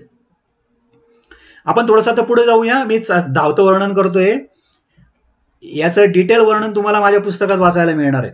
हा पराभव झाल्यानंतर अर्थातच मिर्झाराजे दुःखी झाले आणि दिलेर खान भयंकर संतापला आणि या पराभवाचं खापर त्याने शिवाजी महाराजांवर फोडलं. त्याने मिर्झाराजांना सांगितलं की हा शिवाजी मोगलांना फितूर झालेला आहे आणि याच्याबद्दल या शिवाला ठार मारलं पाहिजे, असं त्यांनी मिर्झाराजांना सांगितलं. मिर्झाराजांना ते काही पटलं नाही. त्यांनी सांगितलं की काय युद्ध झालं, युद्धामध्ये हार जीत होत असते, शिवाय आपण 4 जण लढत होतो, काही शिवाजी महाराज थोडीच एकटे लढत होते. स्वतः मिर्झाराजे जयसिंग, स्वतः दिलेर खान, नेताजी पालकर आणि शिवाजी महाराज हे 4ही जण लढत होते आणि तरीही त्यांचा पराभव झाला.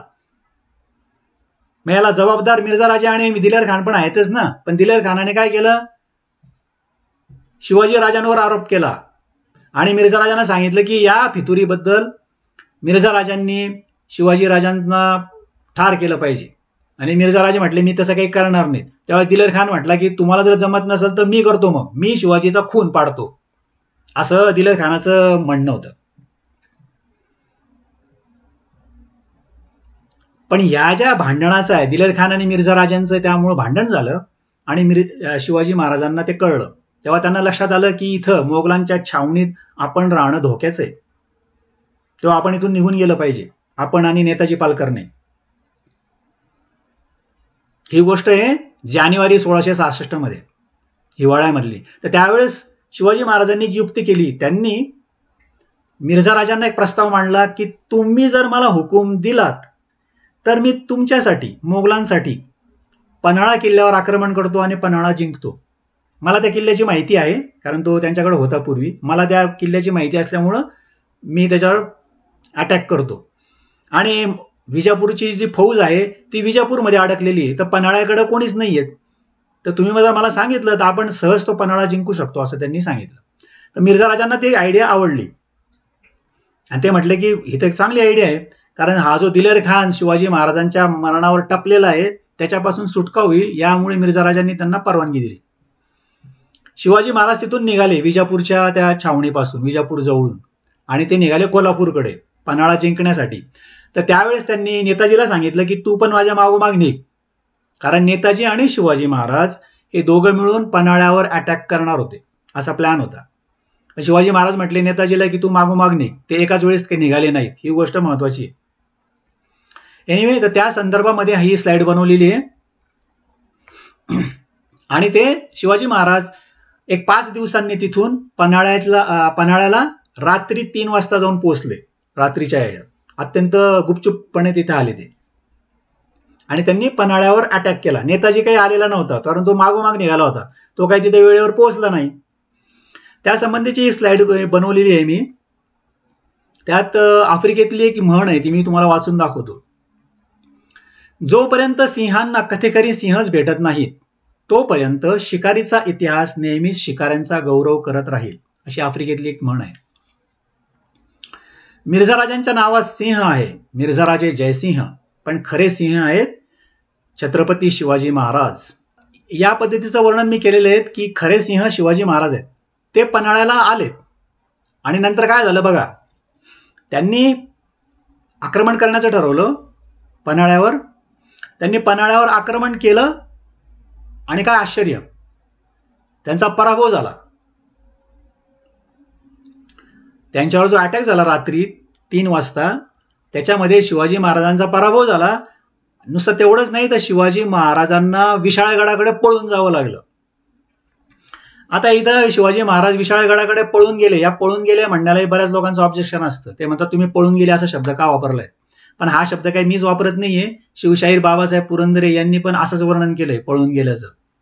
ते त्यांच्या ऑडिओ क्लिपमध्ये तुम्हाला वाचायला मिळेल युट्यूबवर. शिवाय त्यांच्या पुस्तकामध्ये शिवाजी महाराज विशाळगडाकडे पळाले असा शब्दप्रयोग आहे. तर कोणाला काही ऑब्जेक्शन असेल तर त्यांनी शिवशाहीर बाबासाहेब पुरंदरे यांच्या स्टेटमेंटवर पण ऑब्जेक्शन घ्यावं. फक्त माझ्यावर ऑब्जेक्शन घेऊन काही फायदा नाही. तर त्या बाबतीत बाबासाहेब पुरंदरे यांनी स्टेटमेंट केलंय की आज महाराजांचा पूर्ण पराभव झाला होता. या संबंध वर्षात केवळ पराभवच पदरी पडत होते. पराभव नाम संवत्सरच जसे. तर हे जे वर्णन आहे हे चुकीचं आहे. ह्या ठिकाणी त्यांचा पराभव झाला, पण ते पराभव मला मान्य नाही, कारण आपला पराभव व्हावा असं ठरवूनच ते आलेले होते. तो त्यांचा खोटा पराभव आहे, तो त्यांचा नकली पराभव आहे. त्याचं काय कारण आहे ते तुम्हाला ते पुस्तकात वाचायला मिळेल. ओके. तर शिवाजी महाराज तिथून विशाळगडावर पळाले. नेताजी काही तिथे आलेला नव्हता. मग नेताजी डायरेक्ट आला विशाळगडावर. ओके. तो विशाळगड आल्यावर शिवाजी महाराजांनी नेताजीला सरसेनापती पदावरून काढून टाकले, कारण त्यांनी नेताजीला जाब विचारला की समयास कैसा पावला नाहीस, तू वेळेवर आला नाही त्यामुळे आमचा पराभव झाला, असं त्याच्यावर आरोप लावण्यात आला. आणि शिवाजी महाराजांनी नेताजीला हद्दपार केला. मग नेताजीने काय केलं, नेताजी डायरेक्ट जो निघाला तो थेट विजापूरच्या आदिलशहाला जाऊन भेटला आणि त्याने तिथे नोकरी सुरू केली. ते तुम्हाला माहितीच आहे. तर तिथे त्याने नोकरी सुरू केली आणि आदिलशहाच्या वतीने, विजापुरी फौजेच्या वतीने त्याने मिर्झा राजांच्या मोगल फौजेवर हल्ले सुरू केले आणि मिर्झा राजांचा पराभव होऊ लागला. असं ते वर्णन तुम्हाला माहितीच आहे. आणि यामुळे मिर्झा राजे एकदम चक्रावून गेले की नेताजी पालकर जो स्वराज्याचा सेनापती आहे, पुरंदरच्या तहाप्रमाणे तिसऱ्या कलम नंबर 3 प्रमाणे जो स्वराज्याकडून लढायला पाहिजे होता, तो आदिलशहाकडून लढतोय आता. आणि त्यांच्यामुळे मिर्झा राजांचा आणि दिलेर खानाचा पराभव होतोय. त्याच्यामुळे मिर्झा राजांची पाचावर धारण बसली आणि त्यांनी नेताजीला सांगितलं की तू आमच्याकडे पगार, तुला आदिलशहा देतो त्यापेक्षा जास्त पगार देतो म्हणून. मग नेताजी विजापूरची नोकरी सोडून मिर्झा राजांना सामील झाला. पण मिर्झा राजांना जरी सामील झाला तरी मिर्झा राजांचे पराभव होतच होते. या मधल्या टायमामध्ये शिवाजी महाराज हे आग्र्याला गेले. ओके. असं ते वर्णन आहे. आणि नंतर आग्र्याला गेले. त्या शिवाजी महाराज नंतर आग्र्याहून निसटले आणि परत महाराष्ट्रात आले. याचा राग औरंगजेबाला आला आणि त्याने नेताजीला पकडण्याची आज्ञा सोडली. त्यात नेताजी पकडला गेला आणि नेताजीला तिकडे आग्र्याला नेण्यात आलं. आग्र्याला म्हणा किंवा दिल्लीला म्हणा, दिल्लीच्या दरबारात. आणि तिथे औरंगजेबापुढे उभं करण्यात आलं. त्या संबंधी बाबासाहेब पुरंदरे यांनी एक स्टेटमेंट केले. नेताजी मात्र पस्तावला, सर्वच बाबतीत पस्तावला. असं का बरं, तर त्याने स्वराज्य सोडून दिलं म्हणून. आणि आपल्याला वाटतं की बरोबर वाक्य आहे, पण ते वाक्य ऍक्च्युली चुकीचं आहे. याचं कारण शिवाजी महाराजांचा हा गनिमी कावा होता. नेताजी जो सोडून गेला ते ऍक्च्युली शिवाजी महाराजांची आज्ञा होती की त्याने आदिलशाही दरबारात जाऊन नोकरीसाठी अर्ज करावा म्हणून. आणि याचं कारण असं होतं की आदिलशाही फौजेचा वापर करत, आदिलशाही साधन सामग्रीचा वापर करत नेताजीने मिर्झाराजे जयसिंग आणि दिलेर खान यांना झोडपायला सुरुवात केली. तर हा गनिमी कावा आहे. पुरंदरचा तह का केला त्याचं कारण इथं स्पष्ट होतं. शिवाजी महाराजांनी प्रत्यक्ष मिर्झा राजांवर आक्रमण न करता नेताजी मार्फत आक्रमण केलं आणि फौजेचा कोणाचा वापर केला, तर आदिलशाही फौजेचा वापर केला त्यांनी, नेताजीने. हा तो गनिमी कावा आहे जे इतिहासकारांनी लक्षात घेतलेलं नाही. म्हणून बाबासाहेब पुरंदरे यांचं हे जे वाक्य आहे, नेताजी मात्र पस्तावला, सर्वच बाबतीत पस्तावला, हे योग्य नाही. तो दुर्दैवाने पकडला गेला, ही गोष्ट खरी आहे. आणि दुर्दैवाने पकडला गेला आणि त्याला तिथे बळजबरी मुसलमान बनवण्यात आलं. 9 वर्ष तो तिकडे काबूल, कंदाहारच्या ठिकाणी औरंगजेबाकडून लढत होता. पण ते पुढचं वर्णन आहे. तर अशा पद्धतीचा हा इतिहास आहे. त्याच्या पुढचं जे प्रकरण आहे ते आहे थोरली मसलत. 21वं प्रकरण आहे माझ्या ईबुक मध्ये. हे अत्यंत महत्वाचं प्रकरण आहे. लोकांना हे थोरली मसलत काय आहे, काय भानगड आहे हेच माहित नाही. तर थोरली मसलत काय, थोरल्या मसलतीचं हे धोरण शिवाजी महाराजांचे वडील शहाजी राजे यांनी हे थोरल्या मसलतीचं धोरण आखलंय. तर काय आहे, तर हे असं आहे की शिवाजी महाराजांच्या या स्वराज्याला 5 प्रबळ शत्रू होते. कोणते? दिल्लीचा मोगल बादशाह, विजापूरची आदिलशाही, गोवळकोंड्याची कुतुबशाही, जंजिऱ्याचा सिद्धी आणि गोव्याचे पोर्तुगीज. हे 5 शत्रू होते प्रबळ. शिवाय इंग्रज टोपीकर पण होते, पण अर्थात इंग्रज टोपीकर त्यावेळेस स्ट्रॉंग नव्हते. या 5 पाचशाया फार स्ट्रॉंग होत्या त्यावेळेस. आणि या 5मध्ये दिल्लीचा बादशाह हा सगळ्यात ताकदवान होता. आणि या बादशहाची म्हणजे शहाजहान असेल, औरंगजेबाचा बाप शहाजहान किंवा औरंगजेब, यांची इच्छा होती की दख्खन मधल्या या ज्या बाकीच्या बादशाह आहेत, स्वराज्य असेल, विजापूर असेल म्हणजे आदिलशाही असेल किंवा कुतुबशाही असेल, या सगळ्यांना बुडवून मोगली साम्राज्य स्थापन करायचं अख्ख्या हिंदुस्थानभर. आणि त्यांची सतत आक्रमणे चालू असायची. अकबरापासून या आक्रमण चालू आहेत. अकबरचा पोरगा जहांगीर, त्यानंतर सलीम, शहाजहान आणि नंतर औरंगजेब, या सगळ्यांची आक्रमण महाराष्ट्रावर होत आहेत. तर यासाठी यात शहाजहानने निजामशाही बुडवली, शहाजीराजांची निजामशाही बुडवली. ते प्रकरण अगोदर आहे ते. तर या शहाजीराजांच्या असं लक्षात आलं की आपण जर मोगलांशी अशा पद्धतीने एकट्याने लढलो तर आपला निभाव लागणार नाही. म्हणून त्यांनी ठरवलं की ज्यावेळेस मोगल आक्रमण करतील महाराष्ट्रावर, त्यावेळेस आपल्या इतर 5 शाह्यांनी, म्हणजेच निजामशाही असेल त्यावेळेस होती म्हणून, निजामशाही असेल, आदिलशाही असेल आणि कुतुबशाही असेल, यांनी आणि मराठा सरदारांनी आपापल्यातले भांडणं मिटवून एकजूट करून पहिल्यांदा या मोगलांना परास्त केलं पाहिजे, या मोगलांचा पराभव केला पाहिजे, त्यांना दक्षिणेत येऊच द्यायला नाही पाहिजे, असं धोरण ठरवलं. कारण आपण आपसात जर भांडत बसलो तर मोगलांना त्याचा फायदा होईल आणि ते जिंकतील, कारण ते ताकदवान आहेत. आपण आपसात भांडूया, काही हरकत नाही, पण मोगल ज्यावेळेस आक्रमण करतील त्यावेळेस आपण मात्र एकत्र व्हायचं, एकजूट करायची आणि मोगलांचा पराभव करायचा. ही जी स्ट्रॅटेजी आखली त्यांनी, ही जी पॉलिसी आखली, याला म्हटलंय थोरली मसलत. या थोरल्या मसलतीचं धोरण शहाजीराजांनी आखलेलं आहे, हे लक्षात घ्यायला पाहिजे. म्हणून शहाजीराजे किती ग्रेट होते याचा तुम्हाला प्रत्यय येईल. आपण जे म्हणतो ना की शिवाजी महाराजांना जो संस्कार केलेत जिजाऊबाई साहेबांनी आणि त्यांचे पिता शहाजीराजे यांनी, त्यातलं हे एक महत्वाचं धोरण आहे जे त्यांनी शिवाजीराजांना सांगितलेलं आहे, थोरली मसलत.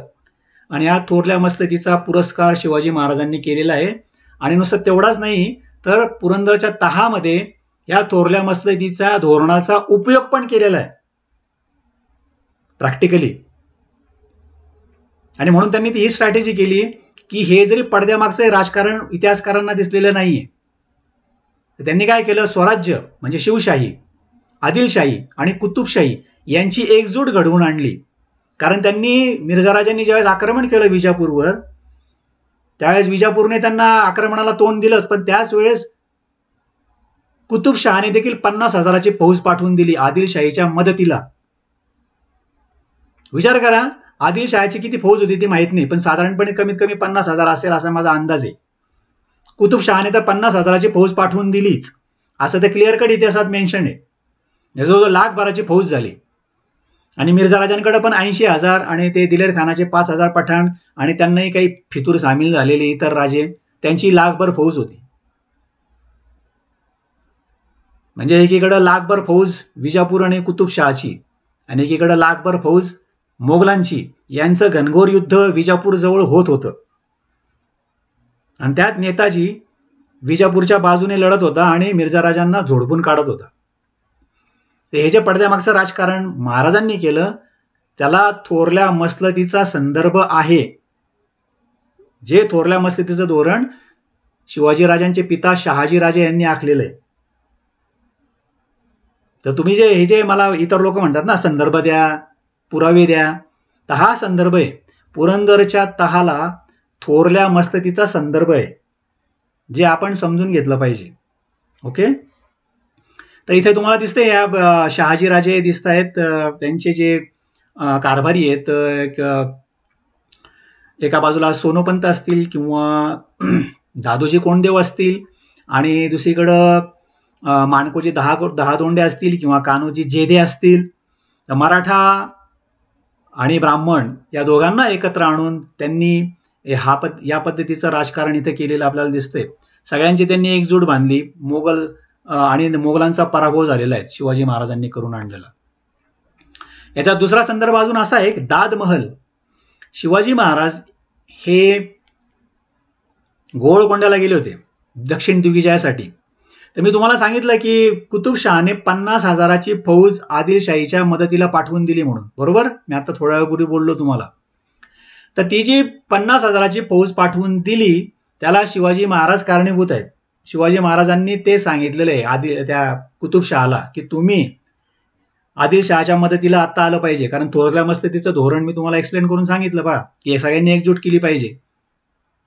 आपण सगळ्यांनी एकत्र मिळून या आदिलशाह मिर्झा राजांना आणि या मोगल सरदारांना झोडपणं आवश्यक आहे. तर मी असं का म्हणतो, याचा पुरावा जर पाहिजे असेल तर तो पुरावा असा देता येईल की महाराज ज्यावेळेस दक्षिण दिग्विजयाला गेले तेव्हा थोरल्या मस्तितीच्या धोरणानुसार त्यांनी गोळकोंड्याचा बादशाह हा कुतुबशहा जो आहे त्याच्याशी करार केलेला आहे. आणि त्या करारामध्ये हा एक करार महत्वाचा आहे की ज्या वेळेस मोगल दख्खनवर आक्रमण करतील त्यावेळेस शिवशाही, आदिलशाही, कुतुबशाही या तिघांनी एकत्र मिळून एकजूट करून मोगलांचा पराभव करायचा आहे. हे जरी नंतर झालेलं असलं म्हणजे 1677 मधले, तरी सुद्धा शिवाजी महाराजांच्या मनात काय चाललेलं याचा आपल्याला त्यातून अंदाज येतो. शिवाय शिवाजी महाराजांचे वकील निराजीरावजी हे कुतुबशहाच्या दरबारात काम करत होते त्यावेळेस, तेव्हा या वकिलामार्फत शिवाजी महाराजांनी तो निरोप पाठवलेला आहे. दुसरी गोष्ट म्हणजे कुतुबशहाचे जे वजीर आहेत त्या वजीराचे नाव आहे मादण्णा आणि कुतुबशहाचा जो सेनापती आहे त्याचं नाव आहे अक्कण्णा. तर मादण्णा आणि अक्कण्णा हे मराठा सरदार आहेत. मराठा म्हणण्यापेक्षा ते हिंदू आहेत असं म्हणायला पाहिजे. आणि त्यामुळे त्यांना शिवाजी महाराजांबद्दल आदर होताच आणि त्यामुळे त्यांनी 50,000ची फौज निराजीरावजी म्हणजे शिवाजी महाराजांचे जे वकील आहेत निराजीरावजी यांच्या सांगण्यानुसार 50,000ची फौज आदिलशाहीच्या मदतीला पाठवून दिली. आणि आदिलशाही फौज, कुतुबशाही फौज आणि नेताजी पालकर यांच्या एकत्रीकरणामुळे मिर्झा राजांचा पराभव होऊ लागला दख्खनच्या भूमीवर. ही गोष्ट इथे लक्षात ठेवण्यासारखी आहे. आता त्या संबंधामध्ये हा जो मी तुम्हाला प्रसंग वाचून दाखवला की शिवाजी महाराज पन्हाळ्यावर गेले आणि पन्हाळ्याला जो त्यांनी हल्ला चढवला जानेवारी 1666 मध्ये, त्याच्यामध्ये त्यांचा पराभव झाला आणि शिवाजी महाराज विशाळगडावर पळून गेले असं मी तुम्हाला थोड्या वेळापूर्वी सांगितलं, बरोबर? तर त्या संबंधी शिवशाहीर बाबासाहेब पुरंदरे यांनी त्यांच्या अगोदरच्या पुस्तकात पूर्वीच्या ज्या आवृत्तीत त्यात असं एक स्टेटमेंट केले जे मी तुम्हाला वाचून दाखवतो की महाराजांनी मध्यरात्री पन्हाळ्यावर हल्ला केला आणि त्यात त्यांचा पराभव झाला, बरोबर? तर शिवशाहीर बाबासाहेब पुरंदरे यांनी लिहिलेले, आज महाराजांचा पूर्ण पराभव झाला होता. नेताजी वेळेवर हजर झाला नाही म्हणून महाराजांनी त्याला बडतर्फ केले. मराठी इतिहासातील हा केवढा दुःखद प्रसंग. यात महाराजांची चूक होती का? नेताजीला का उशीर झाला? एवढी मोठी चूक नेताजी सारख्या सरसेनापतीने केल्यावरही महाराजांनी त्याला क्षमा करावयास हवी होती का? पुढे पन्हाळा जिंकून घ्यावयास 8 वर्षाचा उशीर झाला, त्याला जबाबदार कोण? या सगळ्याच प्रश्नांच्या गांधील माशा आपल्याला सतावतात. समाधान करणारं उत्तर सापडत नाही. शिवशाहीर बाबासाहेब पुरंदरे आणि इतर इतिहासकार यांना इथे प्रश्न पडलेला आहे की हे जे काही प्रकरण झालं हे याच्यामध्ये विसंगती दिसते. नेताजीने असं का बरं केलं आणि शिवाजी महाराजांनी त्याला माफ करायला पाहिजे होता का नाही, अशा पद्धतीचा प्रश्न त्यात उपस्थित होतात. आणि त्यात इतिहासकारांमध्ये गोंधळांचं वातावरण आहे, कारण त्यांना खरा इतिहास माहीत नाही. पडद्यामागचं राजकारण शिवाजी महाराजांनी जे केलं ते त्यांच्या लक्षात आलेलं नाही, म्हणून त्यांनी लिहिलंय की समाधान करणारं उत्तर सापडत नाही. तर यावर माझं म्हणणं असं आहे की समाधान करणारं उत्तर आपणास king Shivaji the spiritual quest या पुस्तकात वाचायला मिळेल. या माझ्या ई बुकमध्ये तुम्हाला याचं सविस्तर स्पष्टीकरण दिलेलं आहे. आपण ते नक्की वाचा. तर नेताजी पालकर आणि शिवाजी महाराज यांनी पडद्यामागे राजकारण केलं, तो त्यांचा गनिमी कावा आहे. आणि नेमकं इतिहासकारांनी हे लक्षात घेतलेलं नाही, ही दुर्दैवाची गोष्ट आहे. तर थोडक्यात सांगण्याचा मुद्दा असा आहे की आता तुमच्या थोडंफार लक्षात आलेलं असेल साधारणपणे या धावत्या आढाव्यामध्ये की शिवाजी महाराज इथे मिर्झा राजांच्या संघर्षामध्ये जिंकलेले आहेत. त्यासंबंधी पुण्यामध्ये एक फ्लेक्स लागले होते मनसेचे, महाराष्ट्र नवनिर्माण सेनेचे. तर त्यावर त्यांनी पोस्टर वेगवेगळे प्रसंग घेतले होते शिव इतिहासातले. त्यातला हा एक प्रसंग आहे. त्यात त्या फ्लेक्सवर तुम्ही वाचतायत की हारूनही जिंकलेला पुरंदरचा तह. अर्थात हे कॅप्शन थोडंसं चुकलेलंच आहे, मात्र ते थोडंसं मी जस्ट अशा पद्धतीने मॉडिफाय करतो की हारल्याचे नाटक करून जिंकलेला पुरंदरचा तह. हारल्याचं नाटक केलेले, हारलेले नाहीच आहेत ते मुळात, त्यामुळं हारूनही हा शब्दप्रयोग चुकीचा आहे. पण एनिवे मनसेच्या पोस्टरवर लिहिलंय. मनसेच्या या कार्यकर्त्यांनी माझा हे ई बुक वाचलं आणि त्या पुस्तकावरून त्यांनी हे कॅप्शन बनवलेलं आहे असं माझं म्हणणं आहे. तर मनसेच्या या सर्व कार्यकर्त्यांनी ज्यांनी काही पुस्तक वाचलेलं असेल त्यांचे मी आभार मानतो. राज ठाकरे यांचं पण त्यांच्या प्रत्येक सभेमध्ये शिवाजी महाराजांचा हा उल्लेख असतोच. सभेच्या सुरुवातीलाही ते त्यांचा उल्लेख करत असतातच.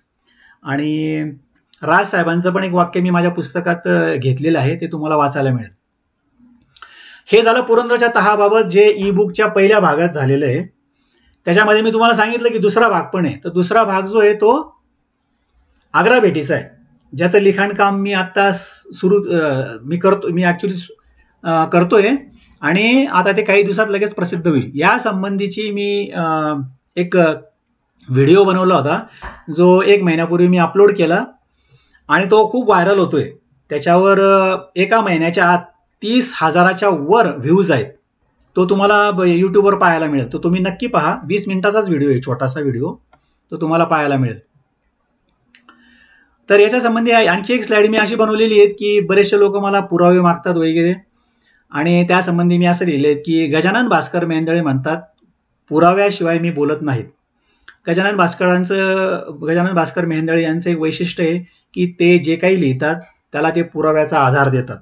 ज्या ठिकाणी पुरावा नसेल तिथे ती जागा रिकामी ठेवतात इतिहासातली, असं त्यांचं म्हणणं आहे. मात्र माझ्या बाबतीत मी असं म्हणतो की पुराव्याची गरज नाही, परमेश्वराने मला हा खरा इतिहास सांगितलेला आहे. तर काही बाबतीत असं होतं की सगळेच पुरावे अस्सल जरी असले तरी ते सत्य इतिहासच सांगतात असं होत नाही.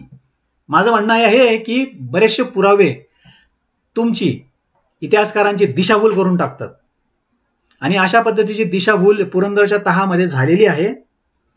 आग्रा भेटीमध्ये पण अशी दिशाभूल या पुराव्यांनी केलेली आहे.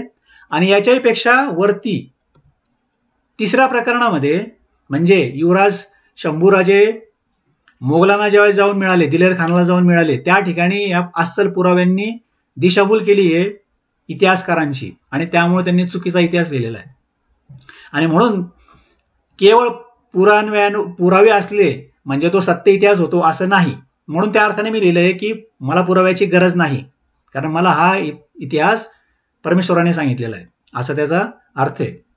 आता जसं उदाहरणार्थ ABP माझा यांनी मनसेचे अध्यक्ष राज ठाकरे यांची एक मुलाखत घेतली होती आणि युवराज शंभूराजे ज्यावेळेस दिलेर खानाला जाऊन मिळाले त्या संबंधीचा तो इन्सिडेंट आहे. त्यावर राज ठाकरे यांचं स्टेटमेंट आहे पहा, मी जे तुम्हाला वाचून दाखवतो. हा व्हिडिओ ऑलरेडी ABP माझाने युट्यूबवर टाकलेला आहे, जो तुम्हाला पाहता येईल आणि ते कन्फर्म करू शकता तुम्ही. ज्यात राज ठाकरे म्हणतात, संभाजीराजांबद्दल प्रत्येकाच्या मनामध्ये आदर आहेच. ते शूर होते, मोठे होते, त्याबद्दल वाद नाही. परंतु संभाजीराजे हे जाऊन वडिलांशी भांडून मोगलांना मिळाले होते, हेही तितके सत्य आहे ना. म्हणजे ज्यांच्या विरोधात लढण्यात महाराजांची हयात गेली त्यांना जाऊन तुम्ही मिळालात, हेही सत्यच आहे ना. असं स्टेटमेंट राज साहेबांनी केलेलं आहे, जे तुम्हाला युट्यूबवर क्रॉस चेक करता येईल. आता यात माझं म्हणणं असं आहे की हे जे म्हणतायत की सत्य आहे ना, माझं म्हणणं आहे की हे सत्य नाही, ते चुकीचं आहे आणि हा माझा 100% दावा आहे. तर म्हणून मी ते खाली लिहिलेलं आहे की नाही राज हे सत्य नाही, सत्य इतिहास वेगळा आहे. त्यासाठी तुम्हाला माझे रेड डायरी हे पुस्तक वाचावे लागेल, कारण त्यांचे दिलेर खानाला जाऊन भेटणे हा प्रसंग त्यांच्या बुद्धिमत्तेचा, निष्ठेचा, असामान्य धाडसाचा आणि स्वराज्य रक्षक असल्याचा सर्वोच्च दाखला आहे. आणि हा माझा 100% दावा आहे. इतिहासकारांनी शंभूराजे जे प्रकरण लिहिलेलं आहे, शिवशाहीर बाबासाहेब पुरंदरे यांनी शंभूराजे हे जे प्रकरण मिळाले दिलेर खानाला जाऊन मिळाल्याचं, हे पूर्णपणे चुकीचं आहे. मला ते मान्य नाही. सत्य इतिहास वेगळा आहे. तर या प्लॅटफॉर्मच्या आधारे, विश्व 24 न्यूज या प्लॅटफॉर्मच्या आधारे मी राजसाहेब ठाकरे आणि शिवशाहीर बाबासाहेब पुरंदरे यांना आवाहन करतो, विनंती करतो की त्यांनी माझं ई बुक वाचावं आणि सत्य इतिहास काय आहे तो जाणून घ्यावा. या संबंधी मी आता लिखाण काम करतोच आहे, ते लवकरच प्रसिद्ध होईल. त्या संबंधीचा पण एक व्हिडिओ मी युट्यूबवर टाकलेला आहे, तो तुम्हाला पाहायला मिळेल. तर हे जे तिसऱ्या भागात त्याचं वर्णन आहे की शिवाजी महाराज यांनी हे जे काही राजकारण केलेलं आहे त्याचा तो सत्य इतिहास आहे. युवराज शंभूराजे दिलेर खानाला मिळाले, याच्यामध्ये शिवाजी महाराजांनी राजकारण केलेलं आहे आणि त्याच्यामध्ये अर्थकारण पण दडलेलं आहे, बिझनेस मॅनेजमेंट टॅक्टिक्स जे म्हणतो ते. तेव्हा शंभूराजे काही फितूर होऊन गेलेले नाहीत किंवा राज ठाकरे जे म्हणतायत की वडिलांशी भांडून मोगलांना मिळाले होते, अजिबात नाही. त्यांनी एकच काय स्टेटमेंट केलं मला काही कळत नाही, वडिलांशी भांडून. असं कुठलंही भांडण झालेलं नाही. जर भांडण झालं असेल तर त्यांनी ते सिद्ध करून दाखवावं पुराव्यानिशी, असं माझं चॅलेंज आहे. असं काही भांडण झालेलं नाहीये. शिवाजी महाराजांनीच युवराज शंभूराजांना आज्ञा केलेली आहे की तुम्ही दिलेर खानाला जाऊन सामील व्हा म्हणून. ते प्रूव्ह करण्यासाठी मी एक पुस्तक लिहितोय, त्याचा भाग, आणि त्या प्रकरणाचं नाव आहे रेड डायरी. त्याची रेड डायरी लवकरच प्रकाशित होईल. या रेड डायरीमध्ये मी सगळं त्याचं स्पष्टीकरण दिलेलं आहे की तो सत्य इतिहास काय आहे ते तुम्हाला त्या रेड डायरीमध्ये वाचायला मिळेल लवकरच. ओके, तर आपण हे माझे ई बुक जरूर वाचावं अशी मी तुम्हाला सगळ्यांना विनंती करतो. साधारणपणे या पद्धतीने आपल्याला लक्षात आलं असेल की माझ्या ई बुक मध्ये आता काय आहे ते. लोकांच्या प्रतिक्रिया आपण पाहिल्या, पॉझिटिव्ह आणि निगेटिव्ह पण पाहिल्या, आणि त्याचा एक धावता आढावा आपण घेतला. या संबंधामध्ये मी हे जे पुस्तक आहे ते वाचण्याची विनंती, आपल्या ज्या 2 गाद्या आहेत महाराष्ट्रातल्या, एक साताऱ्याची गादी, श्रीमंत छत्रपती उदयनराजे भोसले यांना मी विनंती केली माझं पुस्तक वाचण्यासंबंधी. तर त्यांना मी हे पत्र पाठवलेलं आहे सप्टेंबर 12, 2020 साली. तर हे पत्र तुम्ही वाचू शकतात नंतर व्हिडिओ पॉज करून. आणि हे पत्र पाठवताना मला राहुल महाजन आणि गणेश कदम यांची खूप मदत झाली, त्यांचे मी आभार मानतो. आणि त्यांचे जे सहकारी दुसरे सुनील तात्या काटकर, इथं तुम्हाला हे मेसेजेस दिसत असतील व्हॉट्सअपचे आणि फेसबुकचे, आता कुठले ते आठवत नाही. राहुल महाजन यांनी ते लेटर दिले आणि ते फोटो पण पाठवले. गणेश कदम यांनी ते पाठवले, साताऱ्याचे आहेत ते आणि शिवभक्त आहेत, खूप छान काम करतात आणि त्यांचं मला सहकार्य मिळालेलं आहे. इथे तुम्हाला दिसतंय की राहुल महाजन मध्ये सुनील तात्या काटकर आणि गणेश कदम या तिघांनी मला ते सहकार्य केलं. आणि माझं जे पुस्तक आहे, माझं जे पत्र आहे ते राजे साहेबांच्या हातात दिलं, त्यांनी पोस्ट केलं. इथं पुढच्या स्लाइडमध्ये तुम्हाला दिसतंय की राहुल महाजन यांनी ते पत्र दिलं. समोर ते काळ्या शर्टमध्ये सुनील तात्या काटकर दिसत आहेत आणि राजे साहेब, श्रीमंत उदयनराजे साहेब हे माझं लेटर वाचतायत. तर त्यांना हे ई बुक वाचण्याची मी विनंती केली होती. त्यानंतर कोल्हापूरचे श्रीमंत युवराज संभाजीराजे छत्रपती यांना पण मी पत्र लिहिलं. या पत्राची तारीख आहे नोव्हेंबर 2020 मध्ये. आणि त्यांना हे मी पुस्तक वाचण्याची विनंती केली आणि त्यांना व्हॉट्सअपद्वारे पण मी हे ई बुकचे एपिसोड पाठवलेले होते. तर ते वाचत आहेत असं मला त्यावेळेस माझा गैरसमज झाला होता. मला असं वाटलं की ते वाचतायत म्हणून. पण ॲक्च्युली ते त्यांना मिळालेलं नव्हतं. पण लेटर त्यांना मिळालेलं आहे एवढं निश्चित. त्यांचे जे सहकारी आहेत, छावा संघटनेचे प्रमुख धनंजय जाधव यांनी ते लेटर युवराज छत्रपती संभाजीराजांना सुपूर्द केलेले. याच्याशिवाय मी महाराष्ट्राचे मुख्यमंत्री आत्ताचे उद्धवजी ठाकरे शिवसेना प्रमुख यांना पण लेटर लिहिलेले. लेटर सारखंच आहे, फक्त नावं बदललेली आहेत. आणि प्रत्येकांना मी हेच सांगितलंय की हा खरा इतिहास त्यांनी वाचावा म्हणून, आणि तशी विनंती केलेली आहे. ठाकरे साहेबांना मी हे पत्र लिहिलं एप्रिल 23, 2021 साली. तर तुम्ही हे पत्र नंतर वाचू शकतात. त्याच वेळेस मनसेचे अध्यक्ष राजसाहेब ठाकरे यांना पण मी हे पत्र लिहिलेलं आहे की त्यांनी ई बुक वाचावं म्हणून.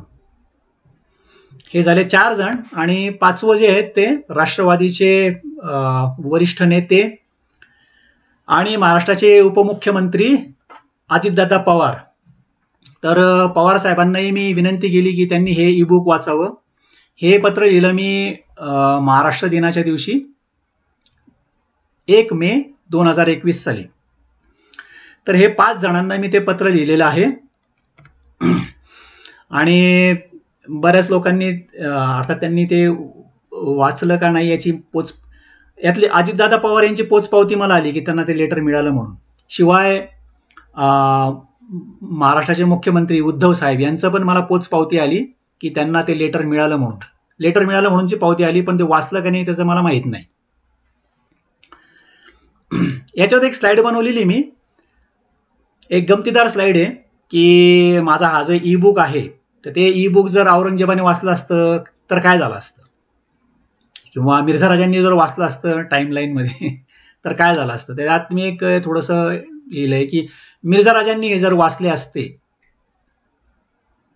तर त्यांनी औरंगजेबाने विष देण्या अगोदर स्वतःच विष प्राशन करून आत्महत्या केली असती. आणि औरंगजेबाने त्याने विचारले असते बर्नॉल कहा है. एकंदरच असं आहे की मी हे पुस्तक 11 वर्षापूर्वी प्रकाशित केलं, म्हणजे 2010 साली. बऱ्याच लोकांनी ते वाचलं, पण तरी अजून असंख्य लोकांनी ते वाचायचं बाकी आहे. इथे मला शिवशाहीर बाबासाहेब पुरंदरे यांच्या विधानाचा संदर्भ द्यायचा आहे की जे बाबासाहेब म्हणतात ते अगदी योग्य आहे. त्यांनी लिहिलं आहे, आळस, अज्ञान आणि अनास्था या तिघांचे प्राबल्य आमच्या जीवनातच पसरलेलं आहे. इतिहास म्हणजे अत्यंत मौल्यवान राष्ट्रीय धनदौलत आहे, या गोष्टीचा आम्हाला अद्याप सुगावाच लागलेला नाही. आणि बाबासाहेब पुरंदरे यांना वाटणारी खंत मलाही जाणवते ती की बरेचसे लोकांना मी ज्यावेळेस विनंती करतो की हे पुस्तक आपण वाचा, हा खरा इतिहास समजून घ्या, तर ते त्याकडे दुर्लक्ष करतात, माझी टिंगलटावळी करतात. आता माझी टिंगलटावळी करणं याबद्दल माझं काहीच ऑब्जेक्शन नाही, पण खऱ्या इतिहासाकडे तुम्ही दुर्लक्ष करतायत. शिवाजी महाराज, छत्रपती शिवाजी महाराज हे महाराष्ट्राचे दैवत आहे. आपला तो अत्यंत प्रेरणादायी इतिहास आहे, आणि त्या इतिहासाकडेच आपण मराठी माणसाने दुर्लक्ष करावं, यासारखी दुर्दैवी गोष्ट कोणती. आता हे जे 5 लोक आहेत, जे राजकीय नेते आहेत, मी तुम्हाला सांगितलं की 2 छत्रपती, 2 ठाकरे आणि राष्ट्रवादीचे पवार साहेब, या मान्यवर लोकांना मी पत्र वाचायला, ई बुक वाचायला सांगितलं. मात्र त्यांनी ई बुक वाचलंय का नाही याचं मला काहीच त्यांचा अभिप्राय आलेला नाही. तर तो या 5ही विद्वानांनी या खऱ्या इतिहासाकडे का दुर्लक्ष केलं असावे मला माहीत नाही. जर तुम्हाला त्याबद्दल काही माहिती असेल तर आपण कॉमेंट्समध्ये जरूर लिहा. इथे आणखी एक स्लाइड आपल्याला मी यासाठी तयार केलेली आहे. चित्र नीट पहा, छत्रपती दिसतील आभाळात. माझं ई बुक वाचा, महाराजांचा विजय दिसेल पुरंदरच्या तहात. तर हे माझं म्हणणं असं आहे की एक दृष्टिकोन आहे, ज्या योग्य दृष्टिकोनातून जर तुम्ही बारकाईने अभ्यासपूर्वक जर आपण नीट अभ्यास केला पुरंदरच्या तहाचा आणि योग्य दृष्टिकोनातून त्याची मांडणी केली, ज्याला मी आध्यात्मिक दृष्टिकोनातून मांडणी केली असं म्हणतो, त्या दृष्टिकोनातून पाहिलं तर पुरंदरच्या तहामध्ये शिवाजी महाराज जिंकलेले आहेत निर्विवादपणे. तुम्ही लोकांच्या प्रतिक्रिया पण वाचलेल्या आहेत आणि त्या पद्धतीने तुम्हाला त्याच्यावर अंदाज आला असेल की मी काही उगाच हवेतल्या गप्पा करत नाहीयेत. तर त्या संबंधाची व्यवस्थित मांडणी मी त्यात केलेली आहे, त्याचे संदर्भ नीट घेतलेले आहेत. आपण ते जरूर वाचावेत अशी मी आपणास विनंती करतो. तर यात बरेचसे लोक त्याकडे दुर्लक्ष करतात. तर त्यांचं ते ठरलेलं आहे, मी त्यांना विनंती जरी केली तर ते दुर्लक्ष करतात, कारण ते बधिर लोक आहेत. बधिर लोकांचं एक ठरलेलं उत्तर असतं नो. मी तुम्हाला प्रश्न विचारतो की तुम्ही माझं ई बुक वाचणार का? आपण कॉमेंट करा आणि तुम्ही ठरवा. तर या पद्धतीने मी प्रेझेंटेशनच्या शेवटी आपण पोहोचलेले आहोत. माझी खात्री आहे की तुम्हाला हे प्रेझेंटेशन आवडलं असेल. मिर्झाराजे शिवाजीराजे या संघर्षाचा जो खरा इतिहास आहे तो अगदी संक्षिप्त रूपात मी आपल्या समोर मांडला. विश्व 24 न्यूज हे जे न्यूज चॅनल आहेत, त्यांचे जे पत्रकार आहेत सुनील जोगदंडकर यांचे मी पुन्हा एकदा आभार मानतो. आणि ज्यांनी हे अरेंजमेंट केली खटपट करून, आणि ते त्यांचं नाव आहेत अभि सरवदे. हे सोलापूरचे आहेत, अगदी यंग आहेत. ते 21 वर्षाचाच मुलगा आहेत आणि मला त्यांचं कौतुक करावंसं वाटतं की इतक्या लहान वयामध्ये त्यांनी शिव इतिहासाचा ध्यास घेतला आणि हे करण्यासाठी त्यांनी परिश्रम घेतले. अरेंज करण्यासाठी त्यांनी फार मोठी खटपट केली. त्या अभि सरवदे यांचंही मी आभार मानतो आणि त्यांचं अभिनंदन पण करतो. दसऱ्याच्या निमित्तानंच ते आत्ता हल्ली तुळजापूर इथे गेले होते आणि भवानी मातेच्या दर्शन पण त्यांनी घेतलं. विजयादशमीवर मी हा संवाद आपल्याशी साधला. दसऱ्याच्या या शुभमुहूर्तावर आपल्याशी बोलणं झालं. याच दिवशी, दसऱ्याच्याच दिवशी मराठी लोक मुलुकगिरी करायला निघत. तर त्या संबंधीचा हा मुहूर्त चांगला आहे आणि मला विशेष आनंद होतो की आम्ही तुमच्याशी हा संवाद साधू शकलो दसऱ्याच्या या शुभमुहूर्तावर. तर दसऱ्याच्या शुभमुहूर्तावर मी आपल्याला सर्वांना शुभेच्छा देतो. माझं हे प्रेझेंटेशन ऐकल्याबद्दल मी आपल्या सगळ्यांचे धन्यवाद मानतो आणि आपण माझं हे पुस्तक जरूर वाचावं आणि ते वाचल्यानंतर इतरही आपल्या मित्रांबरोबर शेअर करावी अशी मी आपणास विनंती करतो. पुस्तक कसं वाचावं हे मी तुम्हाला प्रेझेंटेशनमध्ये सांगितलं. माझ्या वेबसाईटवर तुम्हाला वाचता येईल किंवा यूट्यूब चॅनलला वाचता येईल. तर कृपया तुम्ही या विश्व 24 न्यूजला तुम्ही सबस्क्राईब करा. जय शिवराय.